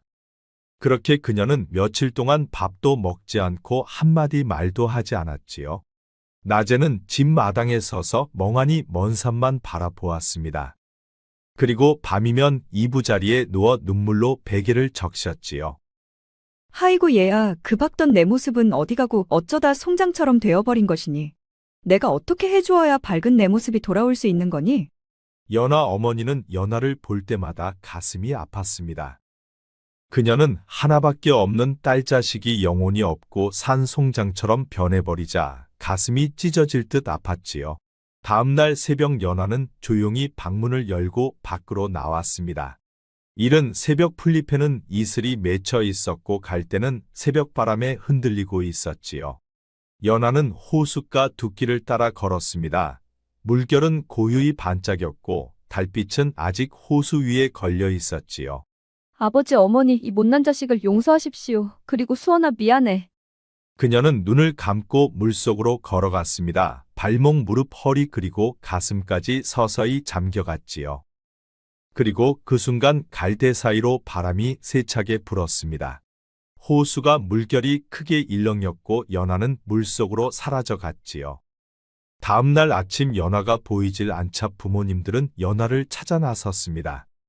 그러다 부모님들은 호숫가에 고스란히 벗어놓은 연하의 신발을 발견했지요. 그런데 신발은 호수 쪽을 향하고 있었습니다. 그 순간 두 부부는 땅바닥에 주저앉고 말았지요. 그리고 그들의 울음소리는 온 마을에 울려 퍼졌습니다. 아니 이게 뭔 일이오? 어쩌다 연하가 일이 되었단 말이오? 아, 그러게 말이오. 1000년 전부터 이 호수에 처녀가 빠져 죽으면 마을에 재앙이 온다고 하지 않았는가? 큰일 났구만, 큰일 났소. 마을 사람들이 찾아와 연하 부부를 위로해 주었습니다. 그렇게 아직 피어보지도 못한 한 송이 꽃은 끝내 지고야 말았지요. 마을 사람들은 연하의 시신을 거두어 양지 바른 곳에 묘를 써주었습니다. 한편 멀리 장사를 떠났던 총각 수원은 장돌뱅이들을 통해 연하의 소식을 전해 들었습니다. 그는 그 소식을 듣자마자 짐을 내던지고 한 걸음에 마을로 달려갔지요. 하지만 이미 연하는 싸늘한 주검이 되어 흙 속에 묻힌 뒤였습니다. 아이고 연하야 이게 다 어떻게 된 일이야? 수원의 울음소리는 온 산에 울려 퍼졌습니다. 그의 울음소리에 꾸벅꾸벅 졸던 부엉이마저도 놀라 자빠질 지경이었지요. 수원은 주먹으로 가슴을 치고 땅을 치며 통곡을 했습니다. 연하의 부모님들도 슬픔을 이기지 못하고 주저앉아 엉엉 울었지요. 그렇게 해질녘까지 울고 난 수원이 연하 부모님께 물었습니다. 아버님 그런데 연하가 어찌하여 일이 된 것입니까? 아직 아무도 그 원인을 모른다네. 자네만 있었어도 연하가 절이 되지는 않았을 것이야. 아버지는 수원을 원망이라도 한 듯한 말투로 말했습니다. 수원은 어쩌다 연하가 목숨을 끊었는지 답답해 죽을 지경이었지요. 수원은 비통함을 뒤로하고 연하가 죽었다는 호수의 주변을 살펴보기 시작했습니다. 하지만 그곳에서는 어떠한 것도 발견할 수가 없었지요. 수원은 연하의 죽음을 밝히기 위해 여러 날을 호숫가 주변을 샅샅이 뒤져보았습니다. 하지만 어떠한 것도 발견되지가 않았지요. 시간이 가면 갈수록 수원은 연하를 보고 싶은 그리움이 끝없이 몰려왔습니다. 그의 두 눈은 항상 퉁퉁 부어 있었지요. 그는 연하에 대한 그리움에 그녀와 어려서부터 소꿉장난하던 느티나무 아래로 향했습니다. 그리고 나무뿌리 밑에서 둘만의 비밀 상자를 꺼냈지요. 어려서 소꿉장난하면서 함께 놀았던 그들만의 상자였습니다. 아직도 상자는 남아 있었구나. 그가 상자를 열자 어려서 놀았던 소꿉놀이 도구들이 아직도 남아 있었습니다. 헌데 못 보던 붉은색 옷고름이 하나 들어 있었지요. 이게 뭐지? 이런 건 없었는데. 그 순간 그의 머릿속에 번쩍 스치는 게 있었습니다. 이 상자는 연하와 자신 둘밖에 아는 사람이 없었지요. 헌데 연하가 이곳에 옷고름을 넣었다는 것은 뭔가 자신에게 말하려는 게 있었던 것은 아닌가 하는 생각이 들었습니다. 그래 맞아. 이것은 분명 연하가 내게 남겨놓은 것이야. 그렇다면 연하의 죽음과 이게 무슨 연관이 있는 것은 아닐까? 연하야 내 말을 들을 수 있다면 알려줘. 내가 남긴 이 옷고름이 내 죽음과 연관이 있는 것이야. 수원은 하늘을 보며 말했습니다. 그런데 자세히 보니 붉은 옷고름은 흔한 배천이 아니고 아주 고운 비단으로 만들어졌지요. 그리하여 수원은 옷고름을 들고 포목점을 찾아가 물어보았습니다. 어르신 이 옷고름 좀 봐주셔요. 연하가 죽기 전 이것을 제게 일부러 남겨놓은 것 같아요. 포목점 주인은 옷고름을 이리저리 살펴보았습니다. 이것은 분명 사또 관복에 다는 옷고름인데 이것을 어떻게 연하가 가지고 있었을까? 정말요? 이 옷고름이 사또 옷고름이 맞나요? 그래 맞단다. 내가 옷감만 수십 년째 팔고 있는데 이런 거 하나 모르겠니? 그런데 사또 옷고름이 연하 손에 있었다니 뭔 일이 있었던 것이야? 연하가 남겨놓은 사또 옷고름 때문에 수원은 수많은 생각이 들었습니다. 그리하여 그는 사또를 조사해 보기로 했지요. 그는 사또를 본격적으로 조사하기 전 연하의 부모님을 먼저 찾아갔습니다. 아버님, 혹시 연하가 죽기 전에 사또와 무슨 일이 있었나요? 글쎄다. 사또가 초청한 연회에 다녀와 보니 그때부터 연하가 말이 없었단다. 마치 넋나간 사람 같았지. 그 말에 수원은 뭔가 의심쩍은 생각이 들었지요. 그런데 사또는 무슨 일로 아버님을 연회에 초청했단 말입니까? 글쎄다 나도 그것을 모르겠구나. 우리가 관사에 도착했을 때는 우리 내외밖에 없었단다. 수원은 뭔가 조각이 맞춰지는 것 같았습니다. 사또는 연하 부모님들을 연애라는 핑계로 일부러 불러냈고 집에 혼자 남은 연하에게 접근한 것 같았지요. 연하가 남겨놓은 사또의 옷고름은 모든 정황을 말해주고 있었습니다. 연하의 죽음과 사또가 연관된 게 틀림없어. 그래서 연하는 내게 사또의 옷고름을 남겨놓은 것이야. 이제 그는 연하와 사또 사이에 무슨 일이 있었는지 알아봐야겠다고 생각했습니다. 그리하여 그는 관아 입구가 보이는 곳에 숨어서 사또의 뒤를 캐기 시작했지요.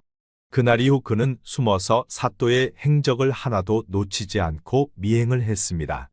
그렇게 며칠이 지난 어느 날이었지요. 사또는 외지에서 돌아와 곧장 기방으로 향했습니다. 그러자 그곳에서는 아전이 먼저 와 기다리고 있었지요. 수원은 사또가 들어간 방의 뒤쪽으로 돌아가 그들의 이야기에 귀를 기울였습니다. 세곡은 다 거두었는가? 모두 거두었습니다만 연하라는 그 계집에 집만 한 집 남았습죠. 아니, 그 집은 왜 걷지를 않았는가? 그래도 그 계집이 죽은 이유가 사또 때문이 아니겠습니까? 그러니 그 부모들을 생각해서 이번만큼은 봐주는 게 좋지 않겠습니까? 아니, 이자가 찢어진 입이라고 함부로 놀리는 것이냐? 그년이 어째 나 때문에 죽었다는 것이야. 그래도 그날 사또께서 그년을 범하지만 않았어도. 닥치거라. 잔말 말고 그 집도 세곡을 2배로 걷거라. 기방에서 흘러나오는 이야기를 듣고 있던 수원은 분노가 끌어올랐습니다. 연하는 사또에게 겁탈을 당하고 스스로 목숨을 끊은 것이었지요. 수원은 당장이라도 뛰어들어가 사또의 목을 베고 싶었습니다. 하지만 그는 분노를 삭히며 완벽한 복수를 하기로 마음먹었지요. 연하야 얼마나 힘들었니? 조금만 기다려줘. 내 너의 원한을 반드시 풀어줄게. 그날 밤 수원은 호수 위로 걸린 달을 보며 다짐 또 다짐을 했습니다. 그리고 그는 사또에게 어떻게 복수할지 본격적으로 계획을 세우기 시작했지요. 수원은 사실 연하의 억울한 죽음을 밝힐 길은 없었습니다. 사또가 스스로 자복을 하지 않는 한 방법이 없었지요. 그는 이미 고을에서 막강한 권력을 가지고 있고 그의 입을 여는 것은 사실상 불가능했습니다. 그리하여 그는 1000년 전부터 내려오던 전설 속 백호를 통해 연하가 받은 그 이상의 고통을 사또에게 주기로 마음먹었습니다. 법으로 안 되면 전설을 깨우리라. 전설 속의 백호로 심판을 받게 하리라. 그날 밤 수원은 산자락에 있는 오두막집으로 향했습니다. 그곳에서 그는 흰 가죽 조각과 검은 가죽 조각을 이어 붙여 망토처럼 만들었습니다.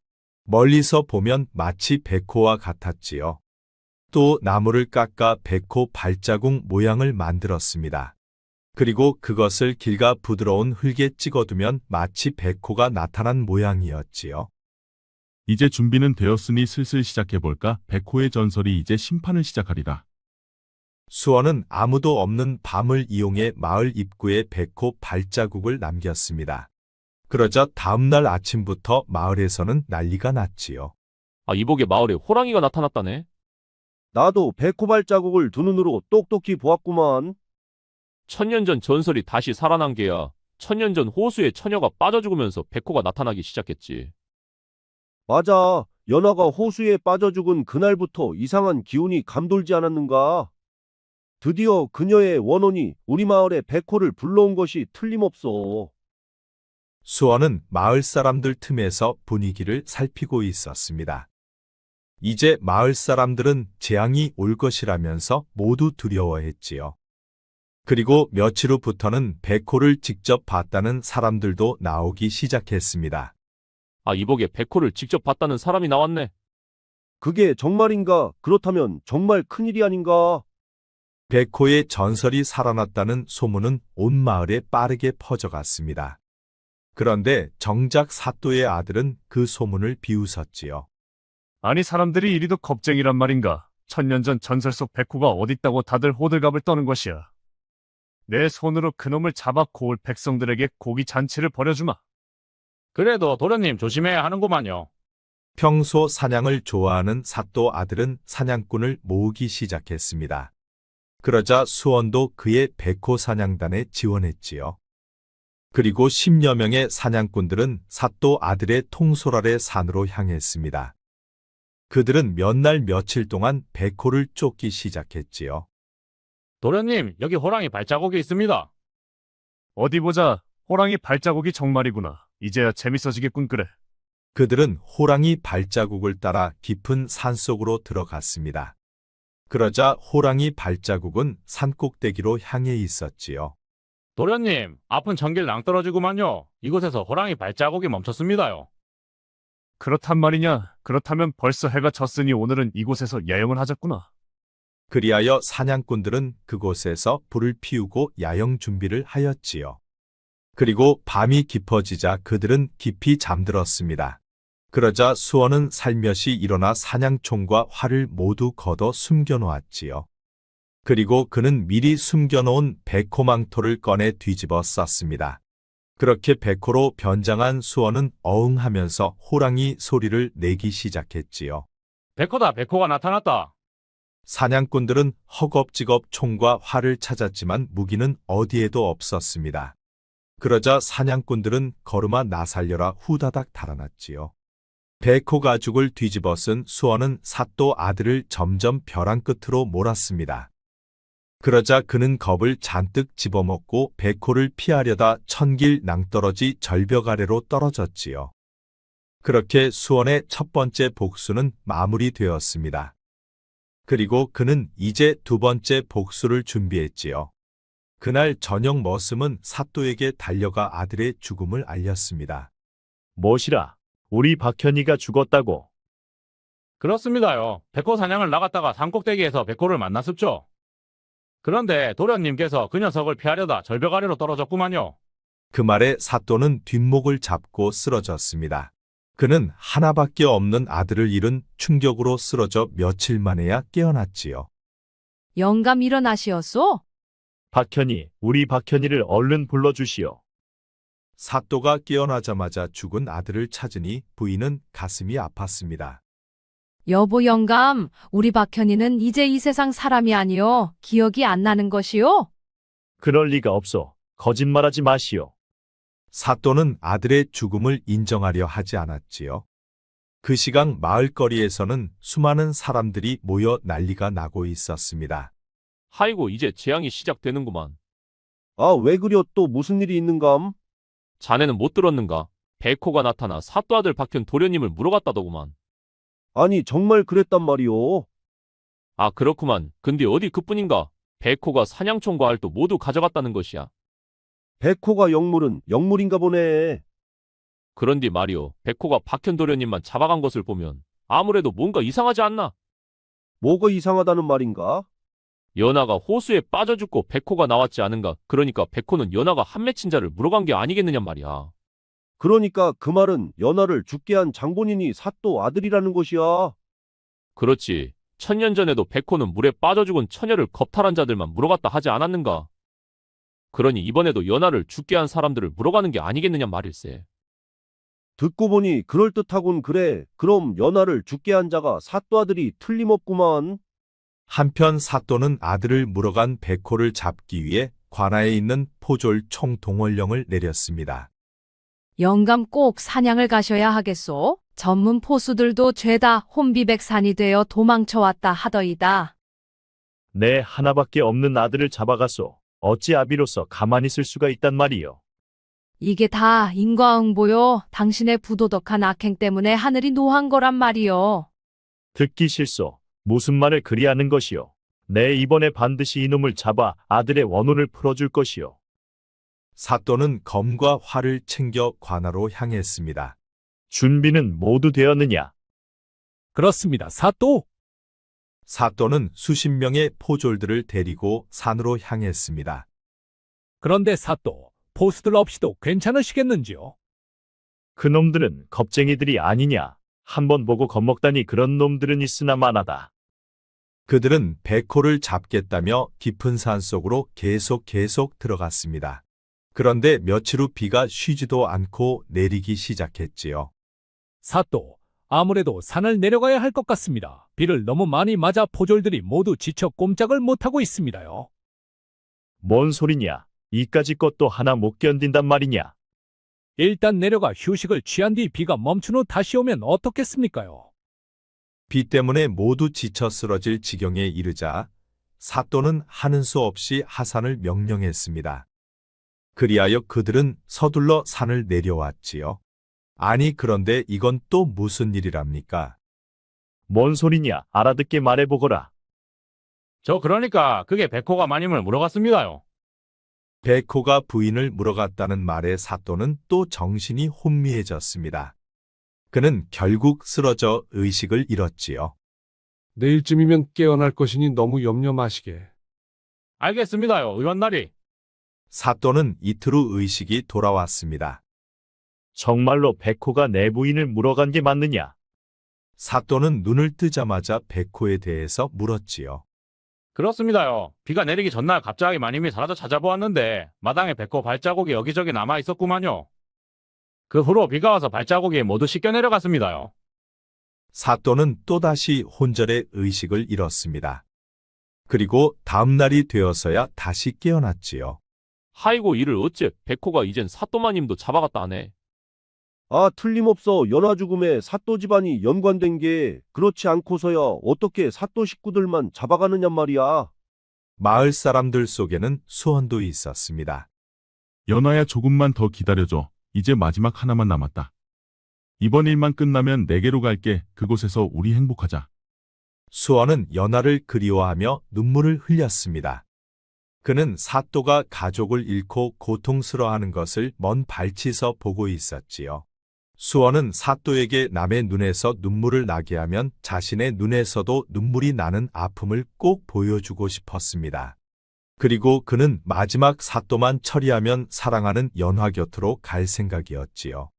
사또 아들이 죽고 부인마저 사라지자 마을은 벌집을 쑤신 듯 난리가 아니었습니다. 마을 사람들은 1000년 전 전설이 부활했다며 다들 두려워했지요.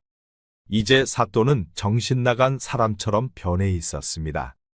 그는 밥도 먹지 않고 넋나간 사람처럼 멍하니 앉아있기 일쑤였지요. 그러던 어느 날 사또는 모두가 잠든 깊은 밤이 되어서야 관아에서 나왔습니다. 그날도 사또는 정신이 반쯤 나가 집으로 터벅터벅 걷고 있었지요. 아니 그런데 저 멀리서 희미한 물체가 움직이고 있는 게 아니겠습니까? 정신이 번쩍 든 사또가 두 눈을 부릅뜨고 자세히 보니 저것은 백호가 틀림없었지요. 내 이놈, 개 섞어라. 사또는 곧장 검을 빼어들고 백호를 쫓았습니다. 그러자 백호는 호숫가 쪽으로 달아났지요.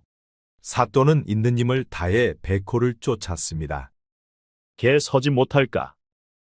사또는 죽어라 백호를 쫓았는데 백호가 호수 속으로 뛰어들었습니다. 그러자 사또도 생각할 겨를도 없이 검을 빼어들고 호수로 뛰어들었지요. 그리고 그는 발이 땅에 닿지 않을 때까지 백호를 쫓아갔습니다. 그러다 그는 호수 깊은 곳으로 점점 빨려 들어갔지요. 그런데 뭔가가 자신을 물속 깊이 당기는 것만 같았습니다. 그리고 사또는 결국 의식을 잃었지요. 밤이 지나고 아침해가 떠올랐습니다.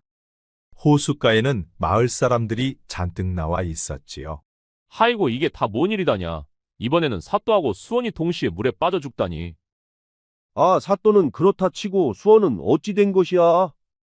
아 그러게 말이오. 수원이야 말로 연하 죽은 거는 아무 상관이 없지 않은가. 수원이야말로 착하고 예의 바르고 또 그는 어려서부터 연하밖에 없지 않았는가? 참으로 안 됐구만. 안 됐어 젊은 친구가. 마을 사람들은 사또와 수원의 시신을 건져 묘를 써주었습니다. 헌데 수원은 연하의 묘에 합장을 해주었지요. 평소 서로 죽고 못 사는 것을 너무 잘 아는 마을 사람들은 두 사람을 위해 합장을 해주었습니다. 연하야 저승에서라도 수원과 만나 꼭 행복하거라.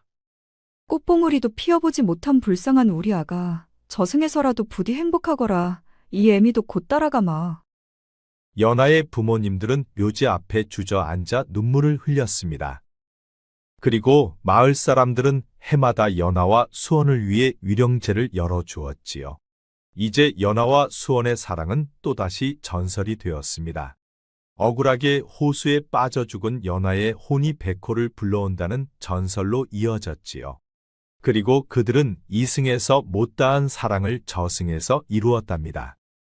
연하가 죽은 후 해마다 호숫가에는 연꽃이 활짝 펴 마을 사람들은 그 꽃을 연하라 불렀습니다. 그렇게 연하의 죽음은 백호를 부르는 전설로 대대손손 이어져 갔지요. 옛말에 민심은 천심이다라는 말이 있습니다. 백성의 마음이 곧 하늘의 뜻이고 악행은 결국 하늘의 심판을 받는다는 말이지요. 콩 심은 데 콩나고 팥 심은 데 팥난다는 말처럼 사또의 악행은 본인뿐만 아니라 처와 자식까지 죽음으로 내몰았습니다. 그러니 사또는 집안의 파국을 스스로 불러온 셈이지요. 구독과 좋아요, 알림 설정 꼭 부탁드립니다. 앞으로도 재미있는 이야기가 많으니 다른 영상도 재미있게 봐주세요. 우리 이야기가 재미있으셨나요? 그럼 여러분 모두 오늘도 행복하고 즐거운 시간 되세요.